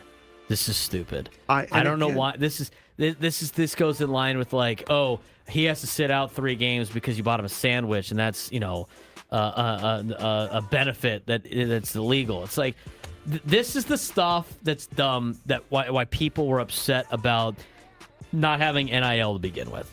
It's stupid decisions like this. And it's a decision that was made while Carter was not sure if he was going to be returning. And once he made his decision to come back to Tennessee, he repaid the flight, and it was all done. It was all done and over with. So he technically wasn't even really a college athlete at that point. He was deciding whether or not he was going to go to the NFL draft. And then when he made the decision, he said, you know what? I'm coming back. Here's the $427. Thank you very much for the flight. Thank you very much for taking me through the process. But I'm going to stay here with Tennessee. And the NCAA penalizes him for it. That, to me, is one of the biggest reasons why it's so hard to firmly get behind the NCAA, even within all of these lawsuits that they're currently losing. Wrongfully so losing. It's because they continue to do stuff like this when they don't have to. I agree. I mean, this is the dumb stuff that like gets them into trouble. It's stuff like this. I mean, they allow European pros to play college basketball. You tell me those guys were just doing it for free? It's stupid. That's where this NCAA thing just, like, you're getting the court of public opinion on your side. These athletes are doing way too much to try to get more years because they know they've got nothing else after it, and to get as much money as they possibly can. And they're screwing it up now. Yeah, and yet you continue to do stuff like this that just go, okay, you've just undone all of the goodwill that you've earned. Fools. That's about it. We got to hit the break. When we come back, we're going to take a look at the market again, some mailbag questions on the trade deadline. Also, the rumors about Mason Miller not ending, despite the Padres on a 5-game winning streak. We'll play that for you when we come back as well. College sports may have just hit another major turning point. The Protect College Sports Act, a bipartisan bill designed to create national rules for NIL transfers and athlete compensation, is now unlikely to receive a Senate vote before Congress leaves for its August recess. Without federal legislation, the NCAA could continue struggling to enforce consistent rules, and conferences like the SEC and Big Ten may take even more control over their own futures. We've already heard SEC Commissioner Greg Sankey admit that discussions about creating separate rules are real. If Congress can't deliver a national solution, could college football eventually split into different governing systems?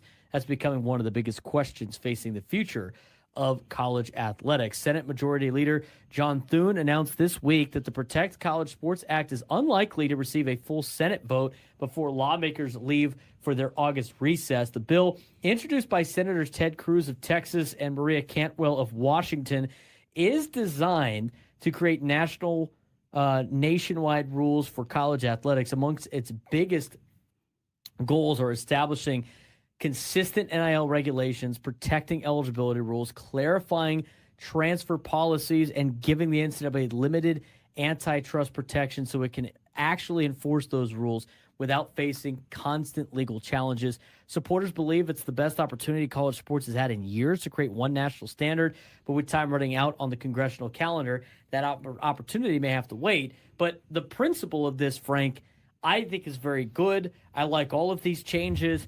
And I think the biggest problem for Congress right now is, one, and we're going to get to this, the SEC and Big Ten aren't fully on board, but two, having them to be on board. Set your rules, and then let's have everybody follow these rules, because if the SEC and the Big Ten get to dictate what happens, you're not really setting rules for everybody anyway. You're just letting the SEC and Big Ten govern everybody else in college athletics. No, exactly right. And the fact that you're getting this now, this vote probably won't go through until September now.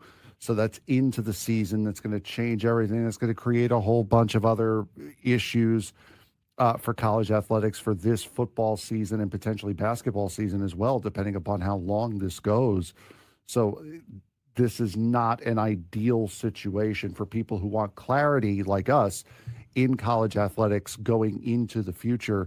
It's not necessarily the ideal scenario here, as this vote might be pushed back until the end of August or into September. So the SEC and the Big Ten, they don't like pooling TV contracts. They don't like having to share the money. They don't a lot of these issues. They don't like the limit on expanding their conferences.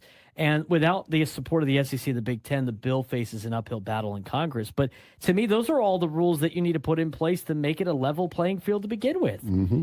And you know what? What is it going to just be the southern states that are going to have their Congress people decline this? I mean, I just think that you have to try to put this in without letting the SEC and the Big Ten benefit the most. Otherwise, it doesn't even matter. You're getting to a point now where a vast majority of fans are starting to feel kind of the way baseball fans do. Mm-hmm. That if you keep putting this out and if you keep on delaying this, and the SEC is getting this from both ends as well, from not just this Protect College Sports Act, but also the expansion of the college football playoff, it's all about money. And the more and more people start to realize that, and the more and more of these stories are starting to come out, you're going to start getting the court of public opinion starting to agree with the NCAA more and more and more, and start paying less and less attention to these conferences not being on their side nearly as much or nearly as vigorously. So if the SEC and the Big Ten want to save at least some sort of face here, stop looking at the wallet and start looking at the bigger picture as to what is going on in college athletics. If they take care of what's better for college football, eventually they will get to the money that they want. When you decide to just go with greed and what you already, and just have a money standpoint, it's a big reason why they call greed a 7 deadly sin, because eventually it comes back to haunt you. And the SEC and the Big Ten are so arrogant right now, they think they're indestructible, which is another big problem for major, decision makers. But, what happens if Congress doesn't act? I think if lawmakers fail to act, conferences may begin creating their own governance models. I think that creates more chaos. You know who doesn't benefit? Anybody in college athletics, because it's less eyeballs on your product. It's less people engaged in your product. And I don't think they understand the consequences of their actions of, we're just going to split off because we're so great and everybody's going to love us. It's like, I don't think that's going to be the case. I really don't. I think you're going to be a regional sport, but when you start turning yourself into a professional version of the sports, what's going to happen is you become a minor league of the professional leagues. And you know what minor league sports don't get a lot of? Attention, viewership, engagement, and at the end of the day, money. So Congress has roughly 2 weeks remaining before its August recess. And with the midterms coming up, they're not going to have a lot of time to get all of this done before they start worrying about elections. So if there's no agreement reached before the break, meaningful federal legislation may become much more difficult to pass before the election season dominates Washington. And that's a big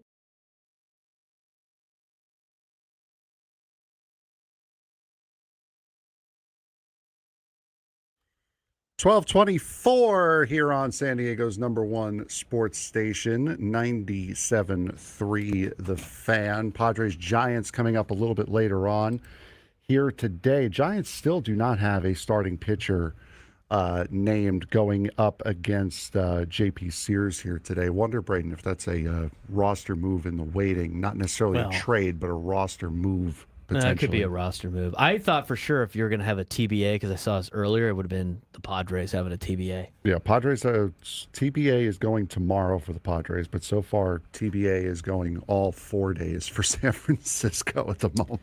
I was talking with Peter during the break. Yeah. He's asking about high school football. He's like, you guys should be starting soon, right? Yep, start tomorrow. It'll be a long day tomorrow. 6 a.m. practice tomorrow for JV. Come back, do the show, and then get out there, and we got varsity practice at 3 o'clock. It should be hot. There you go. It's going to be hot. It's going to be a long day tomorrow. I might be passed out in the middle of the Padre game tomorrow night. For the people that say, you don't watch the game. Tomorrow, might not. Might be asleep. Got an Be easy a long day. Got an easy final hour tomorrow at least. That's good. Saturday, I'm going to be at USD for the coaching clinic thing. I'm going to help them out with that. Yes. So that's going to be fun. I had a meeting with them earlier this week to discuss all the ins and outs and all the moving parts. It's just kind of I'm basically I told I'm gonna be like a point guard, just dishing the rock. You know, here's J.R. Blount talking about defense. Here's Blanche Alverson. Here's Seth Davis. We got pass the rock. Bob Scanlan coming up to close out the show today. Tomorrow we'll have Apple TV Plus sideline reporter Heidi Watney will be on the show tomorrow. USD Torero, Heidi Watney. Because the Padres will be on Apple TV Plus tomorrow night as the second game of their Friday night doubleheader. You know what? I don't know. I did end up getting the free trial of Apple TV Plus. Mm-hmm. Tomorrow's a great day for me to now. I can walk to pitchers now. Yeah. I might walk to pitchers and watch the game tomorrow. There you go. That sounds like a great idea right now. That doesn't sound like a great idea tomorrow after 2 football practices and our show. And then the other thing that sucks is the walking home part. Because walking there, I go down a hill. Ooh. Walking back, I would have to go back up a hill. That's usually how hills work. Yeah. I don't know. Because like old people say like they walk uphill both ways for like when they were kids. So how does that work? At some point, also true. At some point, I thought you had to go downhill at least once. In the 1 o'clock hour, we're going to get to our training camps. We're going to be breaking this up into different teams on different days. Today, we're going to do one team per division. Today, we'll have updates for you on Buffalo, Baltimore, Houston, Denver, Dallas, Chicago, Atlanta, and Arizona will be today, and we'll just kind of go through our rotation on that. Once Aztec camp starts up, we'll give you camp reports on San Diego State football as well as we get into football mode. Should be exciting. We were right there, ready to go. My alma mater has already started their camp, but they start week 0, and they got to play in Ireland, so they get a little bit of extra time to prepare for the season. So I'm already into football mode. I got to get my practice plans all ready. I was working on a lot of that this week. But to go back to our trade deadline conversation, the Mason Miller conversation will not go away. I think a lot of national pundits are doing this just to get people to tune into their coverage. But we had the video, and, it's the trade story that refuses to die. It's Jeff Passan talking about Mason Miller again. Was this yesterday? This was yesterday, yes. Let's hear what Jeff Passan had to say. Get the video. There we go. Oh, for goodness sake, come on. Oh, come on. Hold on. We got you. Hang on. Oh, my goodness. Here we go. Leads Major League Baseball in ERA, strikeout rate, and opponent's OPS. Should the Padres trade him? Yes. And here's why. Where the Padres are right now, they need long-term starting pitching help. And last year, they went for it. They gave up Leo DeVries, who's the number 2 prospect in all of baseball, to go and get Mason Miller. And he's been incredible. He is by far the best reliever in Major League Baseball right now. And if the Padres didn't have some of these depth problems that they do, then I would say hold on to him. But you also have to look at the rest of the Padres bullpen. They've done an excellent job in recent years of cobbling together a super pen. And I think that's the sort of thing that can be replicated. Going out and getting starting pitching, on the other hand, is going to take money. And when the Padres have all their money tied up in Xander Bogaerts, Fernando Tatis, Manny Machado, Jackson Merrill, Jake Cronenworth, so on and so forth, They're just not going to have that unless Jose Feliciano, their new owner, comes in and says, you know what, I'm not going to spend like a small market owner here. I'm going to crank the payroll over the luxury tax threshold and keep it there and make sure to reward this franchise in the same way that Peter Seidler did when he was the owner. I understand what they're coming from. I think it's an easy narrative. It's like everybody wants young, controllable pitching. But don't you want young, controllable pitching that's good? Yeah, I mean, isn't that like what young, controllable pitching is fine. Like the Padres have young, controllable pitching. It's just not here young, yet. They got young, controllable pitching from Juan Soto. Yeah, they got young, controllable pitching. They got Randy Vasquez under control for a while. That was the young, controllable pitching that they went and acquired. They needed the young, controllable pitching. They went and got young, controllable pitching. They got J.P. Sears. He's young, controllable pitching. They got Randy Vasquez, young, controllable pitching. They got Johnny Brito, young, controllable pitching. They went and got Brian Hoeing, young, controllable pitching. I mean, what are you talking about? What do you mean they don't have young, controllable pitching? Oh, they need to have really good young, controllable pitching. Oh. And that's where the Yankees come in. Yeah, because these guys are so great. Wait a minute. Where did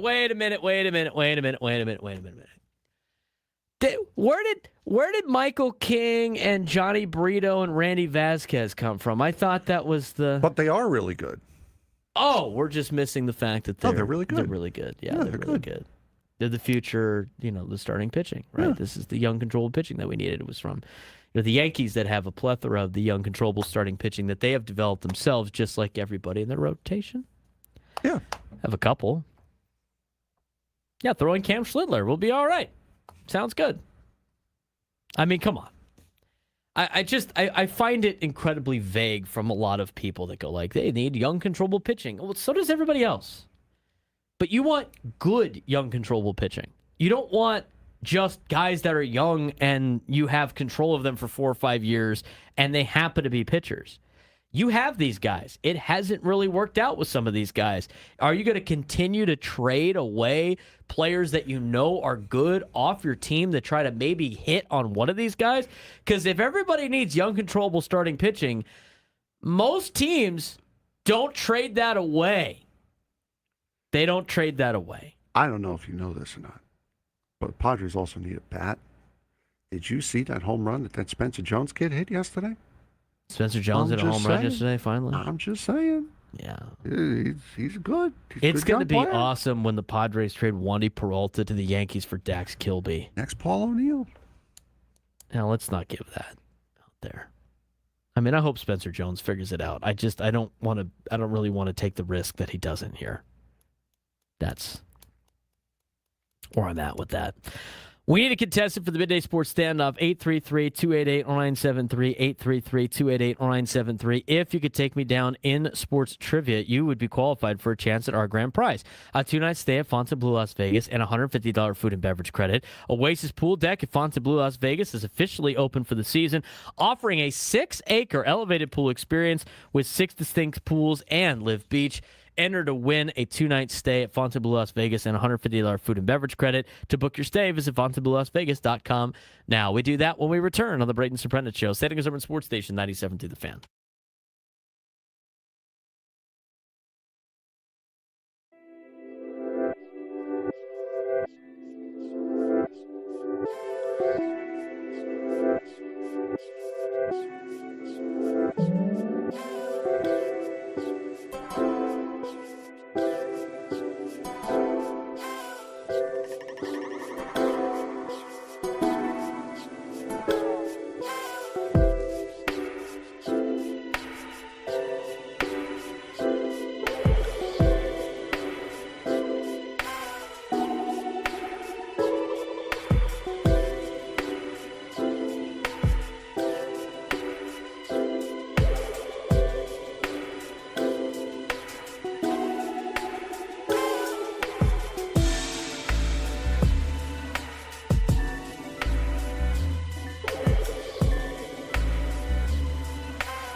1240 on the Fan.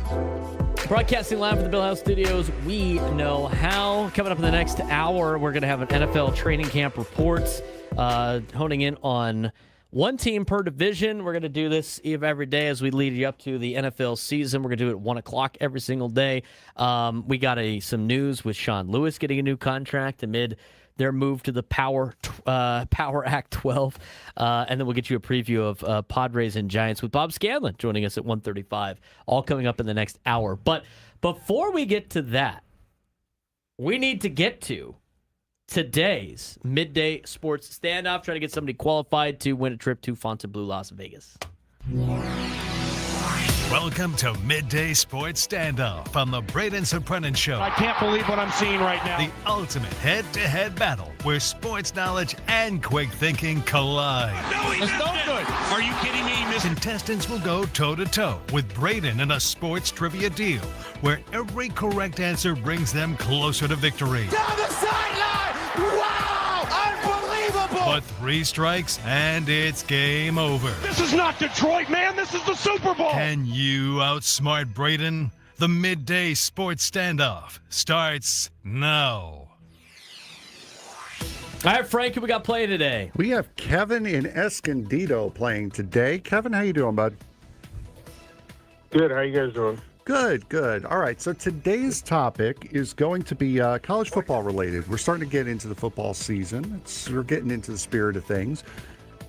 There are 11 teams that have played at least 3 games in the college football playoff. Who are those 11 teams? Kevin, you have the first guess. No, Nate. No Mets-related answers there. You never know. New York Mets. Oh, we'll go Georgia. Georgia has played 7 games. They are number 4 on this list. What's the lowest amount on here? 3. Dang it. You know what? You're an insert word here for not having TCU. It was going to be 10, but 2 were tied with 3, so it was 11. Okay.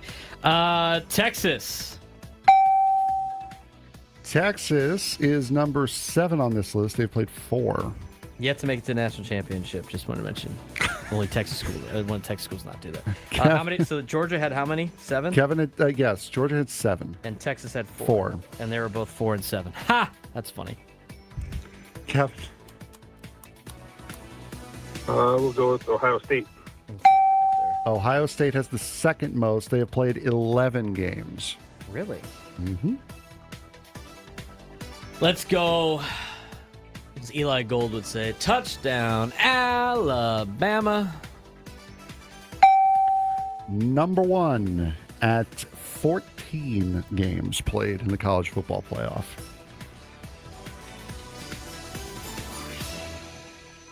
Kevin? All right. Yeah, we'll go Notre Dame.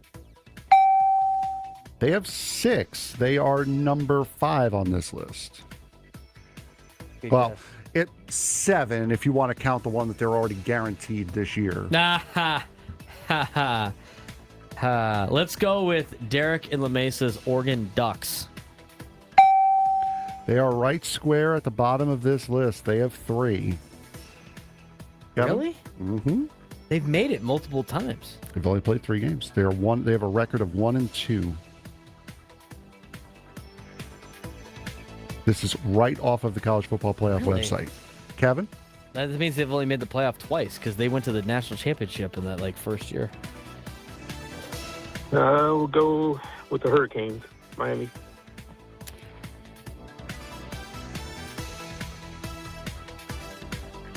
They've only made the playoff once, but they did play a lot of games. How many games they played? 3? Hold on, wait a second. Well, my pen just exploded, so that's fine. Where is Miami on this list? How many games have Miami played in that? I don't think they're on there. No, they're not on this list. Well, I don't. How many games have they played? Brother, I'm starting to. Uh-oh. This is on the website, man. It's not like a It's not like a Google Translate thing. It's like this is on the college football website. Do you know they played more than 3? I don't know. No, I don't. Off the top of my head, They've actually played in 4 games. Oh, so then yes. So then yeah, we'll go with that. Miami, yes, sure. Well, they had at least played in 3. If you didn't count the national championship, they still would have played in at least 3 games. Okay, so then yes. All right, so no Miami's- strike for Kevin. Okay, they have 4, so that means they're what, at like 8th or something like that. And I swear Oregon's got more than. I'm going. This is straight off the college football playoff website. Okay. It says Oregon has played in 6. I can show you my work here. This is I can't show you my work. I was going to say because because Oregon played in the Rose Bowl and the national championship in 2014. They played in the Rose Bowl in 2024, and last year they beat James Madison, they beat Texas Tech, and they lost. They played in 3 themselves. Are they just talking about last year? Or are they just talking about the 12-team format? Which that also wouldn't make any sense because Alabama has a 14 on there. Uh-oh. All right, well, let's try to get back on track on this. All right, so, Oregon definitely has 6. Sounds like Kevin's going to 54 Beach. Is what it sounds Oregon's like. got 6. Miami had, 4? This list is all jacked up now. This is not a second-rate fan site. This is literally collegefootballplayoff.com. It's literally what this is. Is there like an added letter in there? It's like a fake one? No. Fake college football. Did you get this from Scraby's internet? Yes, I did. This is Scravy's internet. All right, Sorry. I would go with Clemson with my next guess. Clemson was number 3 on this FUBARD list. Allegedly. How many have they played in, allegedly? It says 11. Allegedly? Well, yeah, FUBARD list. Kevin? Of recent years, I guess, Michigan Wolverines. They are on this FUBARD list, yes. Said they had 4. This is like There's ridiculous. There's 3 teams left, and 2 of them are rather big names. Well, I know. See, this is where I know this. They have to be on here because this was always funny, and I hope he's still watching in the YouTube chat. Zonder, Zonder is a big Oklahoma fan.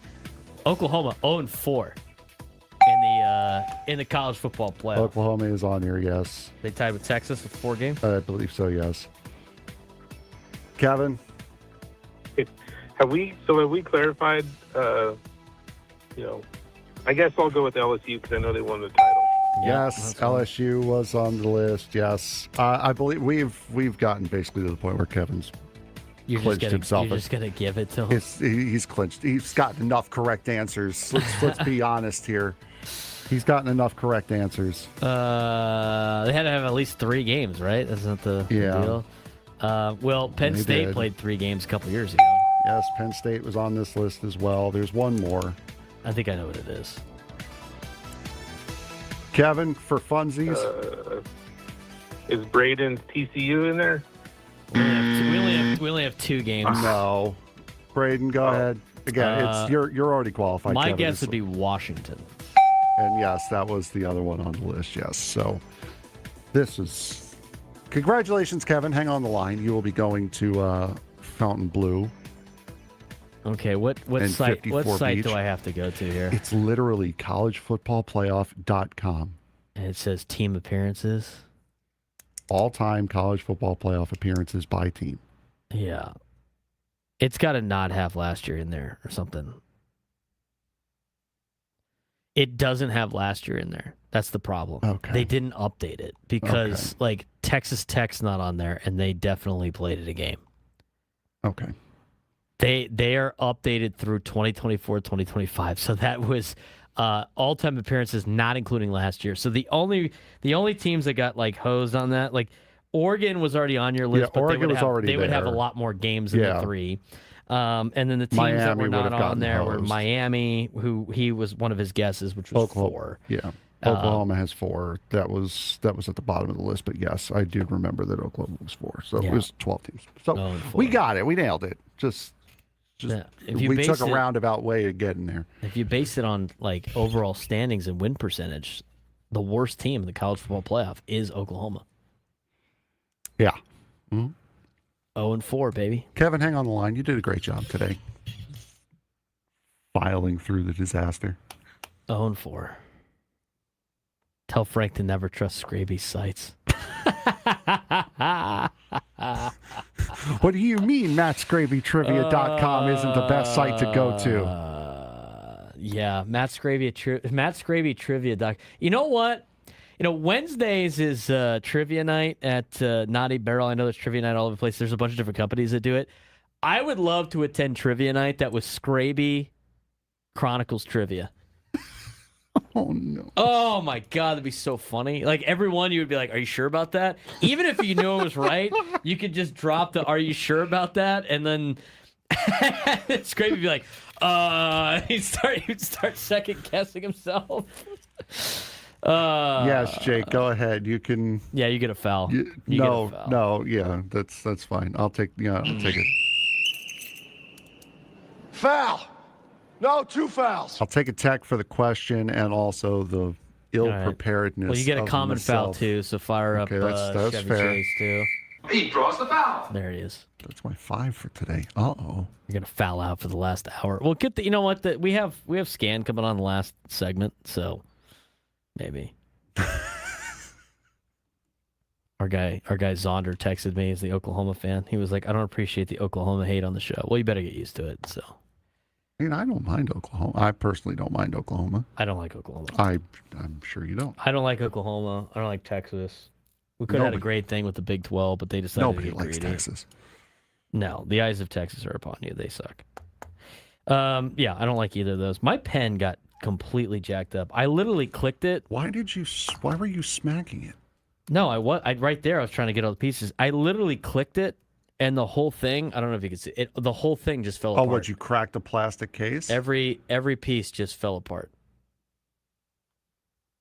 That's it. What in the world did you do? Did you crack the plastic case? It might have been. Oh, I pulled that out of the bag. It could have got cracked in the bag. Maybe that was the. And then when you knocked it, it just. I literally just clicked it. Oh. I was knocking it after the fact to try to fix it, but that's not the case. I'm gonna see if I can put this together here. Xander Brayfield. Zonder. Zonder Brayfield. Yeah, he's one of the. He's a USD student. Okay. He's a USD student that is from Oklahoma, so he's a big Oklahoma fan. I got you now. So it's fun to just kind of rub it in his face that they're 0-4 in the. I won in the deal. Won a national championship with Oklahoma in NCAA 25. Good. I'm sure they hung the banner up at. They did, yeah. At their stadium. They did. Yeah. They're I got hosed on their one T-shirt too. fans are so into it, they might actually believe that they actually won that year. I got hosed on one too. Last play of the game, I'm playing my friend because, of course, we all did SEC teams. And last play of the game, maybe a 35-yard go route, all go. And my receiver had it in his hands in the back of the end zone and then dropped it with no time left on the clock. Pain. That one had me on my knees. I was not happy with that one. Pain. Would have been 2, only 1. I forgot that. Were they? Oklahoma was in it last year, weren't they? Were they in the playoff last year? I don't think Oklahoma was in the playoff. Were they in the playoff last year? No, I don't think so. I think they were. Yeah, they were. They lost to Alabama in the 8-9 matchup. Oh, they didn't deserve to be there. They didn't deserve to be there, but they were in it. So they're actually 0-5. They were beating Alabama too, and then Alabama came back. I remember that because we were at the holiday party that night. Yep. You could take Oklahoma out of the Big 12, but you can't take the Big 12 out of Oklahoma. Yep. Rough. What's Blake Griffin up to these days? Still jumping over cars? They had the Griffin. They had Blake and his brother. I think everybody forgot about his brother. They were on the same team at Oklahoma. Yeah, what the heck was his brother's name? I don't remember. I think it also started with a B, if I'm not mistaken. Yeah, I forgot Oklahoma made the bracket last year, probably because they didn't deserve to be in it, just like a lot of these SEC schools. How about the fact, too, as the timer got to go off? Oh, yeah, go ahead. How about Pat McAfee talking about I'd like to see somebody else do this 9-game schedule in the SEC. Oh, you mean the 9-game SEC schedule they haven't done yet? Yeah, someone who've never done it yet? Done by someone who hadn't done it? Yeah. Hey man, we don't knock West Virginia as the part of the Big 12. He thought it's a punter, dude. Like, it's a good punter. I thought he brought up a good point punter. About how more of a football player he is than certain people. Speaking of football, we talk about it next.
Did you take care of Kevin and foul? He got foul out today. Foul out Friday on a Thursday, man. Almost there, dude. You're almost at the week. You know what? This is because you now have to come in and help run. He draws the foul. You have to come in and help run the round table. And so now you have an extra hour on Thursdays. I think it's gassing you out. I think, I think this next hour is just rough for Frank because he's used to doing the 4. He's got the 5 today. Is that what it is? I make no excuses for my playing here today. I will say this, though. That bed was a little hard last night. Ah, there it is. So, like I'm saying, I'm not making many excuses, but, We need you to be more Big Ten and less SEC. You see the Cignetti clip? Yes. Oh, Cignetti's great. When he got hired at Indiana, I was like, oh, man. Did you see the clip? We got to play the clip. I got to hear what this. I got to hear it. I got to hear it. I got to play the clip. Oh, man, I got to do my job. No, I got to play the clip, but at the same time, I got to take care of Kevin. And Well, I'm going to get to Chris and Scripps Ranch before you get to Kevin. We only have, I will not, that's not your fault. That's more of a technology thing. Cignetti, Indiana's head football coach, was at Big Ten Media Days and took a shot at the SEC today. It was great. The Big Ten is the best league in football, and a lot of really good football teams. It's hard to win on the road. Very physical football teams, very well coached. It definitely prepares you for the playoffs. There's no doubt about it. The numbers speak for themselves. We don't run a hype machine up here in the Midwest. We believe everything's earned, not given. And when we fall short, we say we fell short. We don't cry a river, whine, and complain. All right? And that's why we're the best. Coach Cignetti, thank you so much for your... Look me up. I win. I thought that was funny when he took over the Indiana job. It's awesome. Now it's just kind of like, you know what? He called the shot. Yeah, Babe Ruth nailed it. I don't think they're the best. There's too many bad teams in the Big Ten for me to agree with that. He just wants to hype everybody up and not be bulletin board material. But it's Media Day. But it's like, they're not the best conference. There's too many bad teams in the Big Ten. The conferences are too big. They're way too big. There's too much crap in all these conferences. We don't. But I do like them calling out the SEC. It's great. We don't run a hype machine. Coach is the most hyped team all last year. What did they do last year? They backed up the hype, though. They won a national title. Look me up. I win. It's one thing if they got knocked out in the first round. They won the Natty last year. That's right. The Big Ten is not the best conference. I You're can't right. say that. It's the Power Act. You're about to get suspended.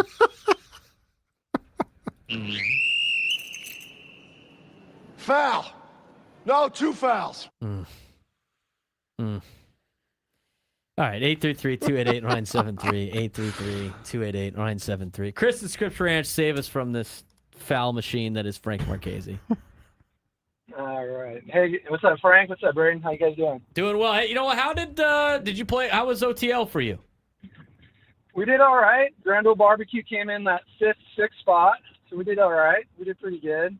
But, John's Auto won and Valley Farms came in 2nd, so it was a good tournament. A lot of the top teams that were supposed to be there were there, so it was pretty exciting. It was pretty awesome. Oh, it's great. I had somebody ask, how did Chris do? And I was like, I don't know. I didn't see him out there. Probably because, you got to buy and we're already in the second weekend. Some of us had to grind through the first weekend. But what do you got for us today? Yeah. Hey, I just wanted to try to get you looking forward where the ball might be with the CBA and the next year's season. If we're worried about that at all, are you guys concerned about getting an agreement done? I think they are going to get an agreement done. I really do. I think it's going to be difficult because I don't think the owners are going to not take a salary cap, but I do think the players are going to get a lot back. I think they're going to get a lot of perks back, and I think the owners are willing to give him a lot of perks because at this point, like the owners definitely want a salary cap because it sets fixed costs, if you will, to the valuations of their franchises, where it's not open-ended of, how much does payroll cost? Well, we don't really know because it could be all over the place. So their intentions are obviously to make their franchise more valuable. But I think at the end of the day, the players are going to get back, like league minimum is going to be higher. I think the players are going to get back, maybe getting to free agency faster. So I think there's going to be a lot that they get back in return. I think it's going to be one of those deals where it's like almost like trading Mason Miller. You better get a haul in return. But, Chris, I mean, you've been obviously a player in Major League Baseball. You kind of know how the Players Association works. I mean, from your perspective, how does this work on the players' end when they do these types of negotiations, and how do you get informed about this? Well, I mean, it really was a star-driven league when I was in there, so it's basically catered to the stars making as much money as possible. And the guys that were in the lower run, I mean, our minimum was like a couple $100,000, which is fine, but it wasn't, the discrepancy between the top and the bottom was a lot. So I agree with you. I think if they brought the minimum up to like $1 million, and then second-year guys make like $2 million, and maybe the third-year guys make $4 million, and then you go to arbitration after year 4 to become a free agent faster. And I'm thinking you bring the floor up, right? You make these teams spend about $120, and then you could cap it at around $260. And if half the teams are at, if that's at like 190 times 30, you're at what they're spending right now, which is like $5.7 billion. So I think there's room. It's just a matter of whether or not the stars are going to be going with it, because I think most players would be like, yeah, I'd like to spend a couple years, 3 years, maybe I only get 4 years in the big leagues, and come out of it with something beyond just minimum for the first 3 years. So I think there should be something like that. But I agree. I think we're on the same page. And I got to go right now, but I like the discussion. I'd like to see what you guys thought. So I appreciate it. Yeah, absolutely, Chris. Appreciate that. I'd like to have Chris call in maybe again next week. I mean, I was going to ask a follow-up. I mean, based on what he said, right? I mean, he's been in there. We heard the story from Derek and LaMesa too, who also was one of the guys that was, at the lower end in a star-driven deal. I mean, as much as everybody always wants to like put the players against the owners and like, woe is me. I mean, they really shut off most of the players in the Players Association that might want to sign the deal that makes it work out for them when you have the top 1% of stars calling all the shots. I am curious if the bottom half, if really like the bottom 75%, because like it's really like the top 10% that dictates everything that the players do. So the bottom 90%, I wonder how much pressure they will put themselves, like how much pressure they will endure before they start flipping the pressure on the top 10% of earners in Major League Baseball, where they go, you guys need to sign this deal because I need to get back to work because, I need to have some funds. I think that's where you have a little bit of a discrepancy, because here's the reality of this players versus owners. The owners are all relatively in the same kind of group, right? They all make around the same kind of money. They don't get as easily affected by it as like the players that have this gigantic disparity between the Shohei Ohtanis and Juan Sotos of the world and the Ron Marinaccios of the world. Like that's a huge gap that they have to all be in unison for. And 90% can't all sacrifice so the top 10% continues to get top level money that's willing to wait out for a couple of years because they got more money than they can even handle. I think that's where the players are in a little bit of a jam when it comes to this conversation. I really do. We'll get more to. I'm sure we'll have more conversations about this as we progress. I do want to get to, though, and we have it set up. It is our daily NFL camp report. Almost everybody has reported to training camp now, getting closer to football. A week from today, we will have NFL football on TV. And I don't know. I think we might have the game if we're not playing. This is the home of the NFL, 97.3 The Fan. But we got a lot of updates to get to. Let's fire up the music and let's let you know what's going on. And one team per division in their training camp. All right, Frank. Still here after getting fouled out today. Yeah, I know, right? And halfway there tomorrow. All right, let's start in Buffalo, where Josh Allen may have already found his new favorite target. The Bills' biggest offseason addition, DJ Moore, has made highlight catches in back-to-back practices, and Allen's admitted he stopped trying to be perfect with his throws and simply trusted Moore to make the play. It's only 2 days into camp, but the chemistry is obvious. Does adding a true number one receiver like DJ Moore unlock another MVP level from Josh Allen, or has Buffalo always been more about Josh Allen than who he's been throwing to? I think the team's been mostly about Josh Allen. And I don't think it's like a system issue. A system is the reason why Josh Allen is good.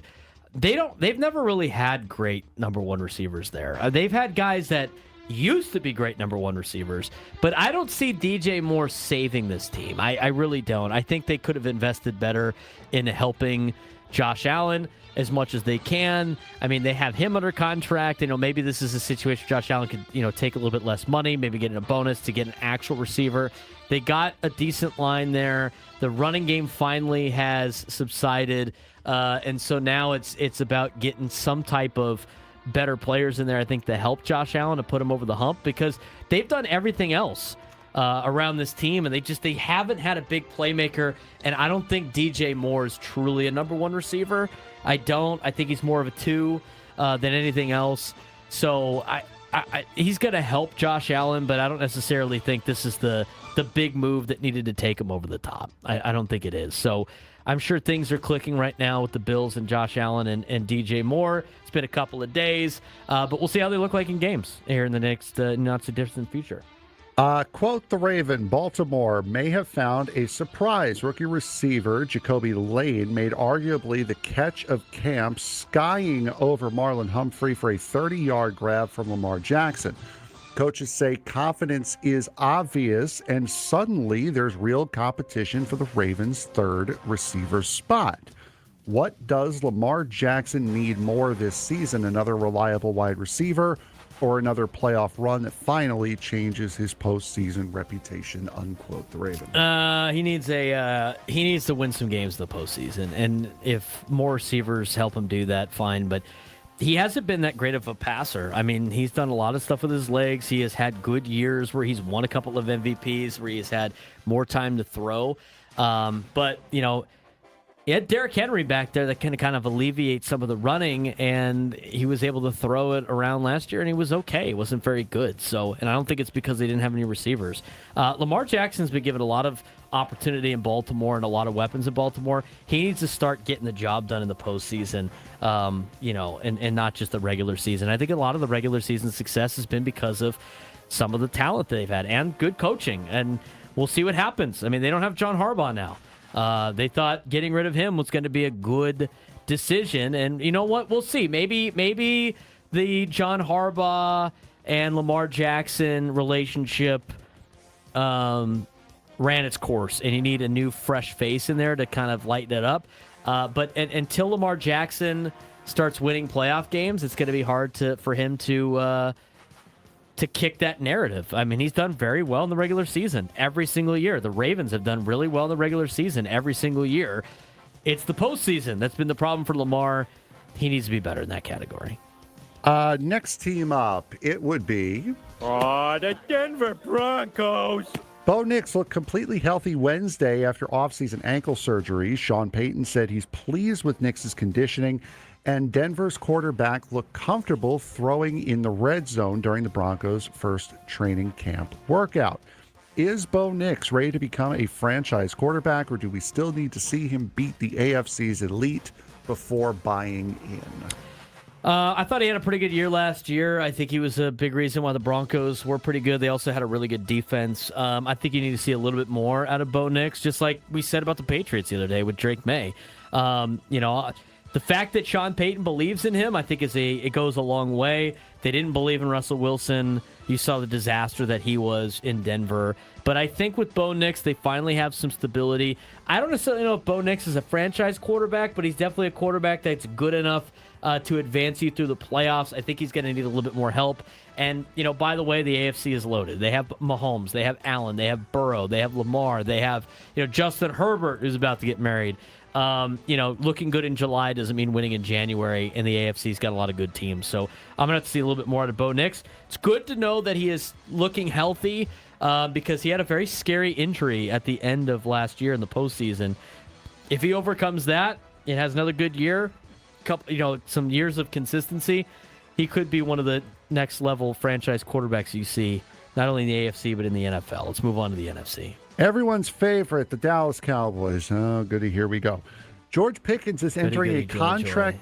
George Pickens is entering a contract year on the franchise tag, and Cowboys coach Brian Schottenheimer says he's never seen Pickens this locked in during meetings.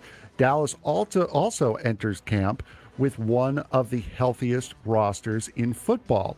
Can Pickens finally become the consistent superstar everyone believes he can be, or will maturity always be the question with him?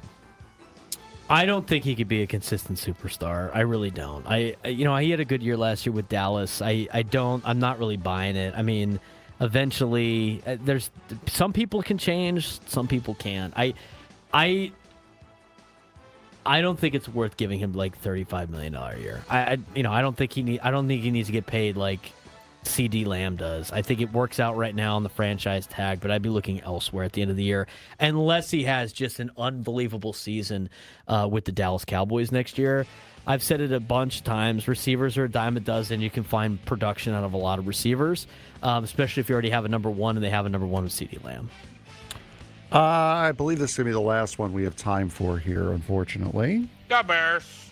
The Bears. Roma Dunze says everyone misunderstood his comments about his injured foot. He says he feels amazing, isn't thinking about the injury anymore, and believes he could post 100 catches and 1,000 yards and double-digit touchdowns this season, even with Caleb Williams spreading the ball around with plenty of weapons.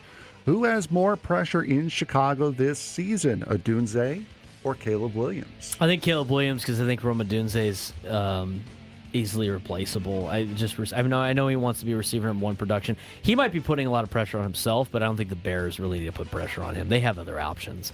But Caleb Williams was brought in to be the franchise quarterback. Expectations are sky high. Every offensive player depends on him. Can he have 2 years in a row where he looks really good? And I think they're with Ben Johnson or the new head coach there last year. They worked out really well. With his offense, you saw it in Detroit. He turned it into Chicago. They got a lot. They have created opportunities for success for Caleb Williams. I think this is the year that he has to make the next step. But that is where the pressure is at for the Chicago Bears. It's on Caleb Williams. We talked about Atlanta already, but Tua Tagovailoa was back at practice, but didn't participate in team drills because of a tight back. Michael Penix Jr. still not cleared for 11-on-11 work, so that's interesting for the Falcons because of a quarterback competition in Arizona. I mean, Marvin Harrison Jr. did not have a great couple of days in camp. I mean, he heard all the criticism after a couple of drops went viral on social media, and he got it there He got there early Wednesday morning, catch some extra balls off the jugs machine before anybody else arrived. He's trying to respond to maybe some of the criticism they already got, which is good about a player.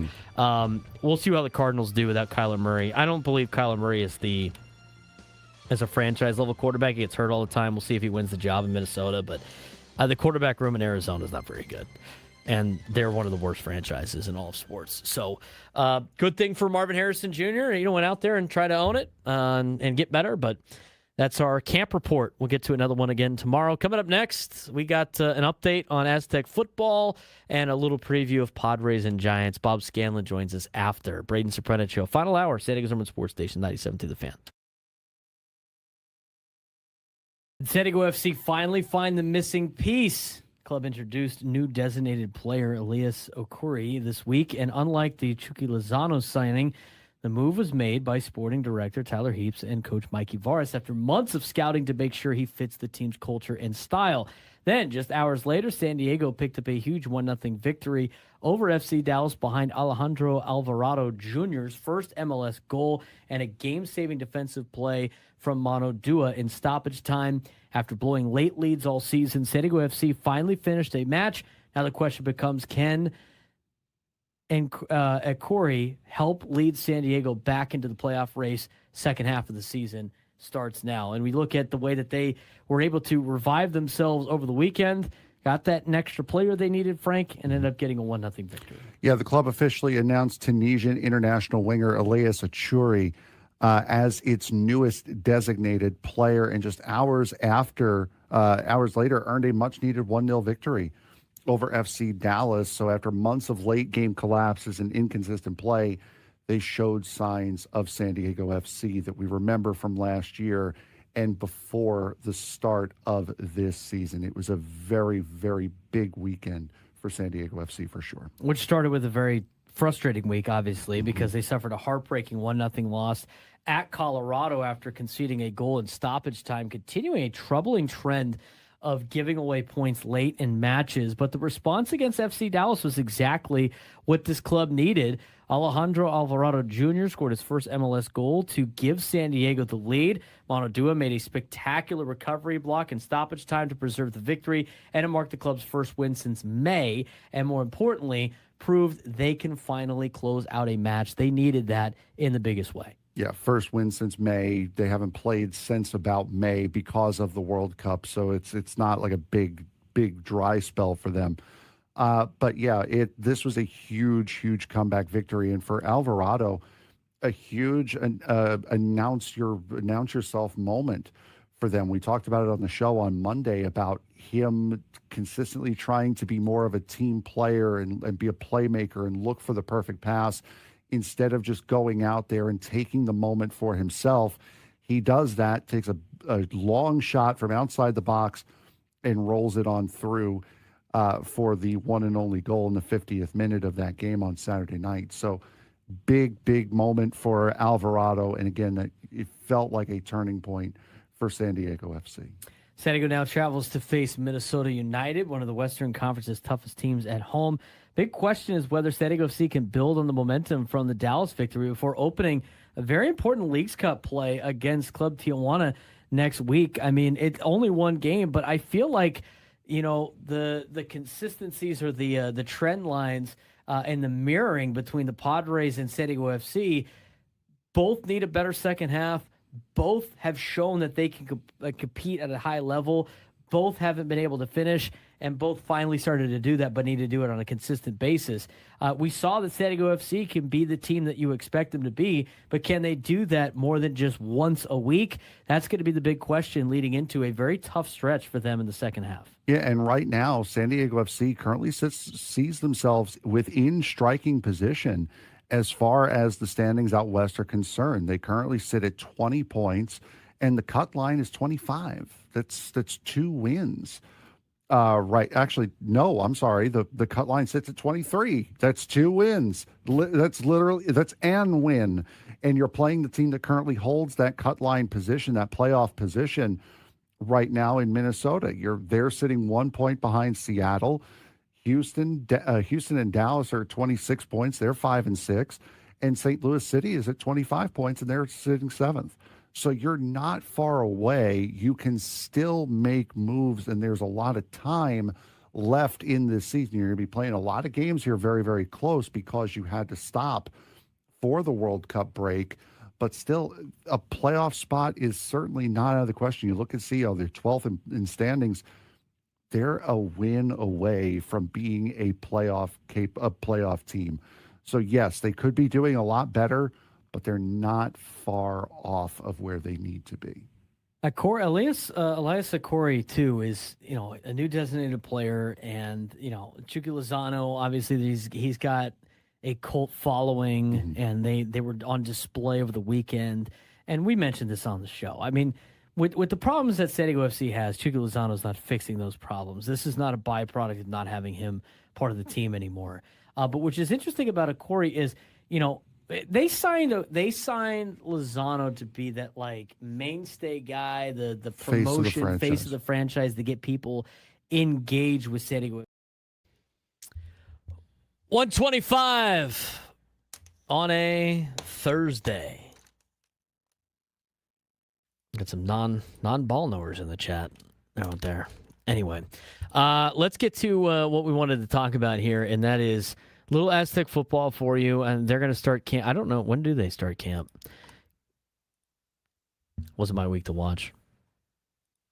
Come on, power up. When do who start camp? San Diego State. Okay, calm down, relax. They should be starting relatively soon, I would imagine. But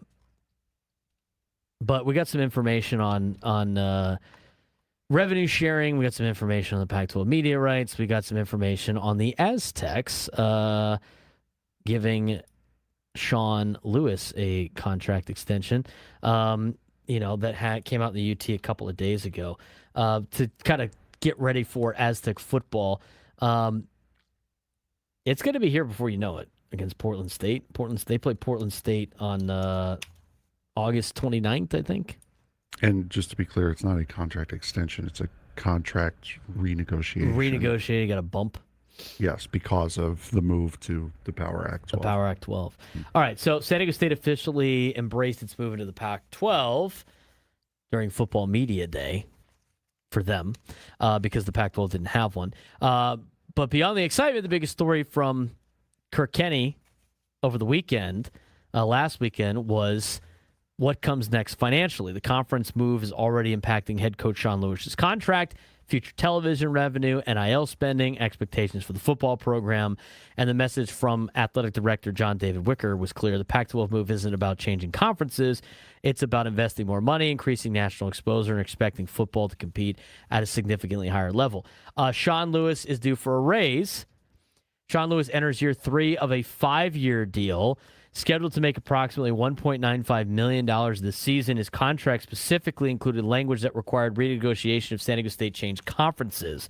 Pac-12 move officially activated that clause. J.D. Wicker's comments, San Diego State already negotiating an extension, and his goal is to add years and increase compensation. Wants Lewis in the top half of the Pac-12 salaries. Current Pac-12 salaries. Jim Mora Jr. is the highest paid coach of the Pac-12. Who's Jim Mora Jr. coach for, Frank? Why does Washington State? That would not be correct. Yeah, I didn't think so, but that was the first team that came to mind. Jim Mora Jr. They got him from UConn. Okay, but UConn's not in the Power Act 12. That's where he came from. Colorado State. He's the head coach of Colorado State. Oh, well, there you go. He's getting $2.4 million this year. Let me ask you this. If you had to guess what schools were paying the most out of the 8 schools in the Power Act 12, Colorado State is paying Jim Mora Jr. the highest salary. Who is paying their coach $2.1 million? Number 2. Boise State. Boise State. Spencer Danielson's getting $2.1 million. Who's paying their coach $2.06 million? Third on the list. Would it be San Diego State? Sean Lewis is the 5th highest paid coach in the Pac-12 at $1.95 million. This guy's getting $60,000 more than the next guy who's getting Fresno. $2 million. No, good get. Fresno's actually paying their coach the least. Matt Entz is getting $1.35 million. Okay. Oregon State. Oregon State's the second least, $1.6 million for Jamarcus Shepard. Texas State. Texas State's the third lowest. Oh, my God. G.J. Kine, Texas State's head coach, is getting $1.7 million. I am nailing this list just backwards, though. Just backwards. Sean Lewis was the next guy. So you're down to 2 teams left. They're paying their coaches $2.06 million and $2 million. Washington State. That would be the 4th. One off. Yeah, you got it perfectly in reverse order. Bronco Mendenhall is the head coach at Utah State. He's getting $2.06 million. Frankie went off to a new level. Lewis didn't publicly push for money. Instead, he wants stability, wants what's best for the program. You know, he's got a lot of coach speak. What's interesting is the Pac-12 money, okay? What did we think? Did you see these numbers? No. What did we think? What was trying to be sold to us about the Pac-12 and their TV money and how much money they would get per school? Do you remember, based on what everybody, what the other power conferences are getting? No, I don't. I do not know, no. I mean... I think that was... Wasn't that the big thing where they were not telling us what the television contracts were? Yeah, but they were throwing, guys like John Wilner were throwing out numbers that you would want them to, that you're hoping for. The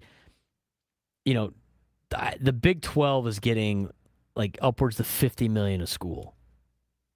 And everybody was the Pac-12 bros were always we're a Power 4 school. We're going to get a bunch of money. Why does $6 million ring a bell? Because that's what they actually got. They were people were saying the move to the Pac-12 was going to get you $15 million a year. Yeah, no, they actually $12 they million got a year. So the report suggests that the Mountain West payout is approximately $3.5 million annually now. Can we just not gloss over the fact that I was right for once instead of being one off? Well, you weren't right in the sense of what they thought they were going to get. Oh, You're right okay. in what they actually got. Actually did get. Yeah. They were expected. Some people thought they were going to get $12 million a school, which is a lot better than $3.5 million that the Mountain West is paying. The Pac-12 roughly doubled that amount. So each school gets about $7 million annually. But there's expenses, including they have to pay the Mountain West exit fees, production costs, increased travel, conference obligations. So San Diego State is not simply going to pocket the millions of extra dollars immediately by being in the Pac-12. They will get more exposure than revenue, which I think is a positive. Games are going to appear on the CBS Sports Network, the CW and USA Network, which is a lot better than what it was with the Mountain West. So instead of being buried on regional broadcasts, they're going to have more national exposure. That is the biggest news about this move to the Pac-12. That's one of the signs. I give the Pac-12 a lot of grief because of the fact that they think that they're a power conference and they're not. But this is way better than being in the Mountain West. You doubled your money in terms of payouts, and you're going to be on not only CBS, but CW, which is on over-the-air television, USA Network. It's more national broadcast. You're not going to be buried on the Mountain West Network or Stadium or having to watch online or some BS. All of your football games are going to be with a national exposure, which is beneficial. Is it on ESPN or ABC or Fox? No. But you know what? At least it gets you, you're not trapped on ESPN Plus. You're not trapped on, the Mountain West app. I mean, you're not trapped on some areas that are behind a paywall. It's good. So Aztecs are spending more. It's not really close to what everybody else is doing in Power 4 schools. Again, if you want to call yourself, if you want to say the Pac-12 is a power conference, let's just think about it from this perspective. The ACC on average is spending $19.3 million on their football roster. You follow me, Frank? The Big 12 is spending $20.5 million on their rosters. The Big 10 per school, $24 million. The SEC, $28 million. Highest payrolls, Texas, $46 million. Oregon, $43. Ohio State, Miami, LSU, all in the top 5 for highest payrolls that they're giving out their players. Aztecs are record fundraising. Nearly $8 million in fundraising. Their football spending is $5 million. So around $4.5 million from revenue sharing, additional NIL support. I love the fact that the Aztecs football program is getting more money, which is awesome, but it fails in comparison to all the Power 4 schools and the programs in the Power 4. So even with record fundraising, San Diego State still spends roughly 1/4 of many Power 4 schools. That's obviously a huge competitive disadvantage for the Aztecs. They need to raise more. That's unfortunate. This is what San Diego State can't control. They have a tough going of having to try to spend money with everybody else when they have the limited TV contract that they have. It's better. They've put themselves in a better position, but this is not we want to finish here in the Pac-12. This needs to be a stepping stone to hopefully something more if you're San Diego State. That to me is where this goes. So it's an improvement. It works out from that perspective. That's great.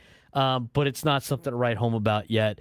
And hopefully we can generate some more fans for Aztec football. But Aztecs open practice August 5th. They scrimmage themselves August 15th. Season opener September 5th.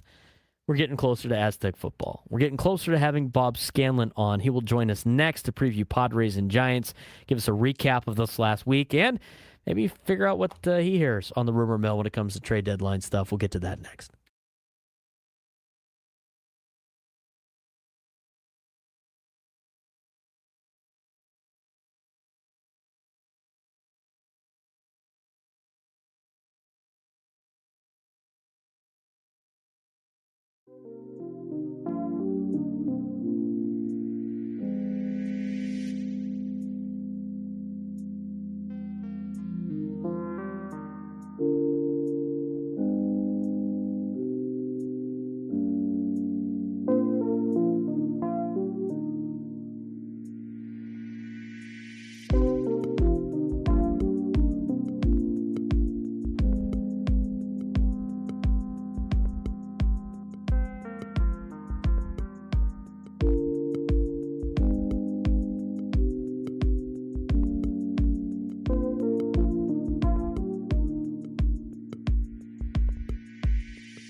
Braden Surprenant Show, live and locally each every day from 10 to 2 on San Diego's number one sports station, 97.3 The Fan. Do this once a week, usually on Thursdays. Joining us on the SDCCU Fan Hotline, it's not Big Bank Banking, it's Better is Bob Scanlan. Haven't talked to him in a little bit. He was on the radio a little bit this week due to some moving parts. It's always great to hear Bob on our airwaves during Padre games. Bob, what's going on? How was the radio calls this week? Oh, hey, Braden, it was fun. I always have a good time working with Jesse. He does a great job with the play-by-play. It's always fun to be by his side and be able to contribute a little analyst work. So it was super fun, and it's always fun when you're talking about Padres wins too, right?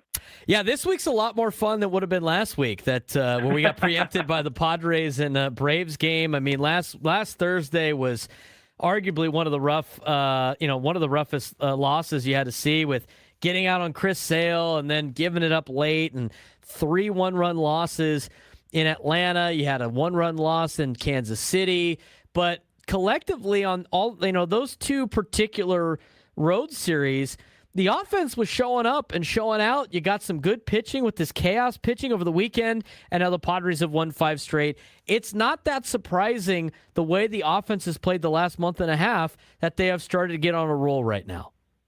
Yeah, always a good sign, right? And that was what the team was waiting for a long time, was for the offense to kick in, and they certainly have. I mean, you went back a month and a half. I'm just looking at the month of July. They've been averaging 5.13 runs per game, which is the 7th best in Major League Baseball now. You know, prior to that, they were 3.9 runs per game, which was second best in all of Major League Baseball. So you're absolutely right. That's been a huge turnaround. Obviously, the cornerstone of that is Manny. He's been doing great for almost 2 months now. Fernando's been consistent. Ty France has been a huge contributor here over the last several weeks. Jay Cronenworth's return has certainly been helpful.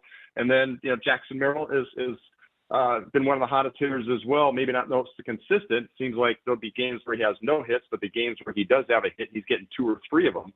So he's been, getting back to being Jackson Merrill. And then, he had nice contributions from Luis Rengifo as well since he's joined the ball club. So you put it all together, and all of a sudden, to your point, offense is starting to kick it in. Unfortunately, it's been the pitching that's been the challenge now. I'm sure we'll talk about. Yeah, let's talk about the pitching, and I want to know it from your perspective as a former pitcher, because there's a lot that goes into pitching. There's we've talked about this in the past. There's a difference between being a starter and being a bullpen guy, and I commend this staff for coming up with solutions to try to win. I mean, that's what you want out of your coaching staff. This is the roster we have, with the injuries built in. This is what we're able to do, and we're going to go with this chaos pitching that they have talked about that Detroit did.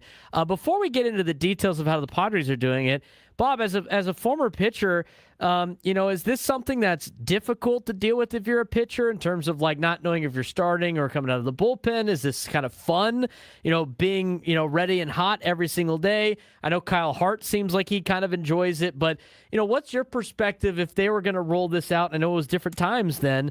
If they were going to roll this out as you being a pitcher, what's it from the perspective of guys that have to live this every day? Yeah, and you made reference to it. It would have been much different in my era than it is in this era, right?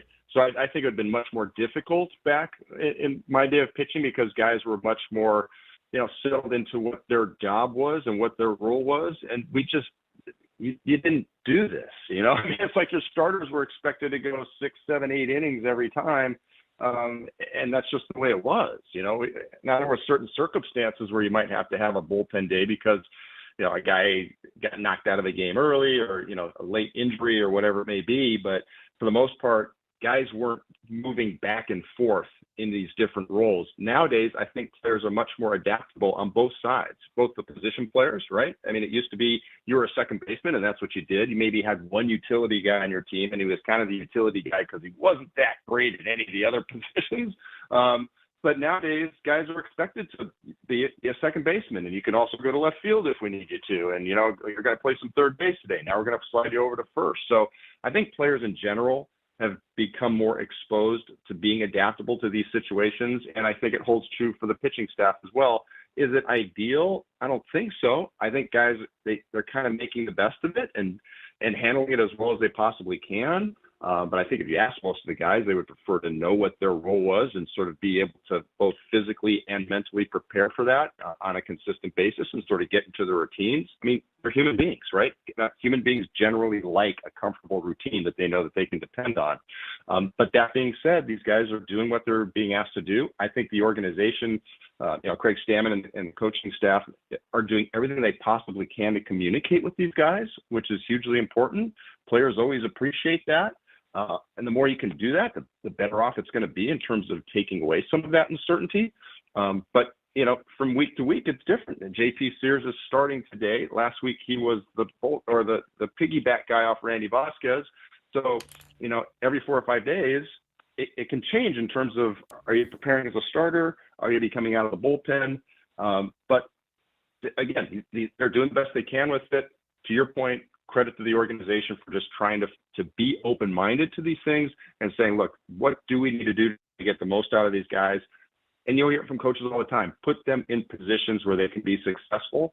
And right now, this seems to be the formula that they're trying. And we've seen mixed results, right? Sometimes it's worked, sometimes it hasn't. But it's certainly worth a try, and we'll see how it goes today. We're talking with Padres broadcaster Bob Scanlan, who's joining us on the SDCCU fan hotline. It's not Big Wing Banking, it's better. I think the big question on the follow-up, because, I think if you deploy this in October, I think it could have success because with days off and things mixed in and everybody's geared up for the playoffs and everybody always wants the ball in the playoffs, and you get starters that go out there like Madison Bumgarner and do some very uncharacteristic things. But, to do this for like 2 months, it seems almost unsustainable.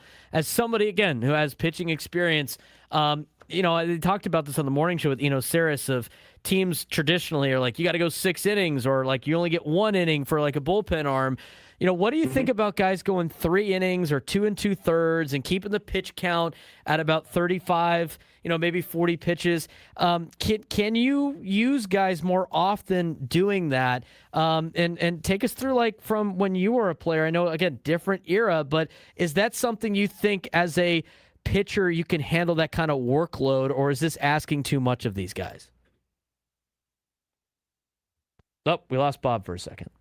Bob, I don't know if you got that last part, but do you think you could sustain this with a couple of, going instead of going 6 innings or just 1 inning like a bullpen arm, to have these guys pitch more often, but it's 3 innings or 2 2/3 or about 35 pitches? Is that something that is sustainable?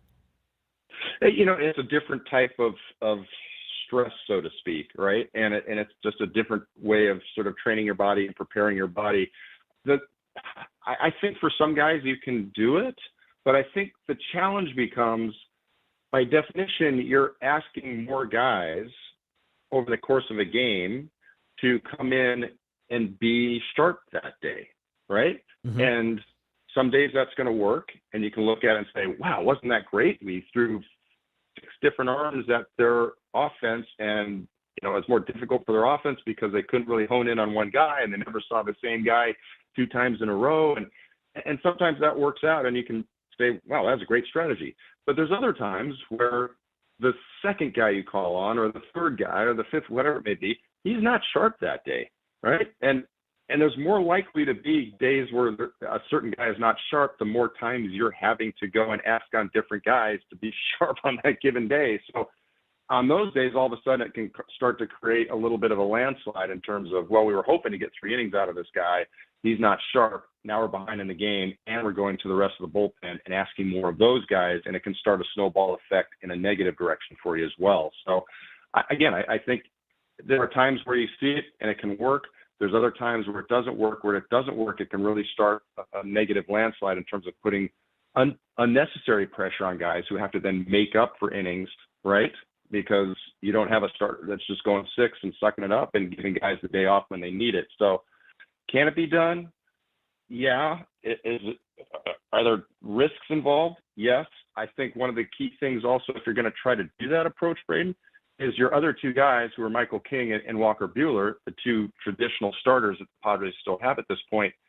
They have to come through on their outings. Mm-hmm. You can't have a game where Michael King is out of there in the 2nd inning, or Walker Buehler's out of there in the 3rd inning, or whatever it is. Those are the guys you really need to have quality 5, 6+ inning outings.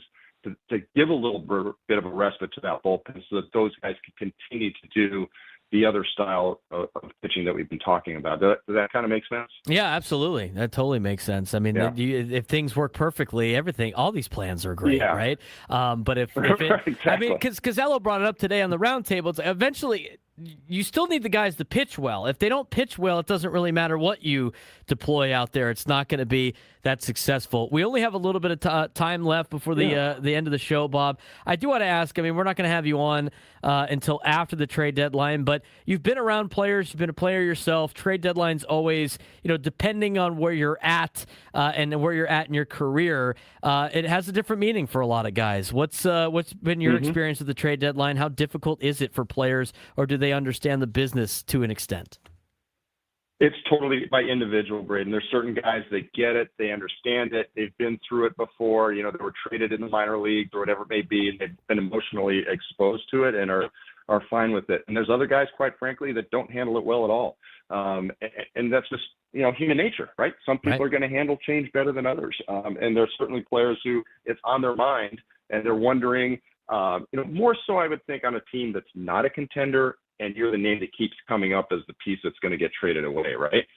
In this clubhouse for the Padres, there's not a whole lot of guys that are in that situation. Are there a bunch of guys who can potentially be moved because their contracts are up? Like, Michael King has an opt-out, Morejon's a free agent at the end of the year, as is Buehler, Ty France, Miguel Andujar. So there's plenty of guys who the organization can look at and justify saying, well, we're going to lose them at the end of the season anyway. Let's try to get something for them. But this is a team that's in the hunt to get to the postseason. They're a game and a half out of the wild card now. The teams ahead of them are not playing good baseball. Your offense is starting to play better. It looks like a situation where you're going to try to add and improve this ball club. At least that's the sense at this point.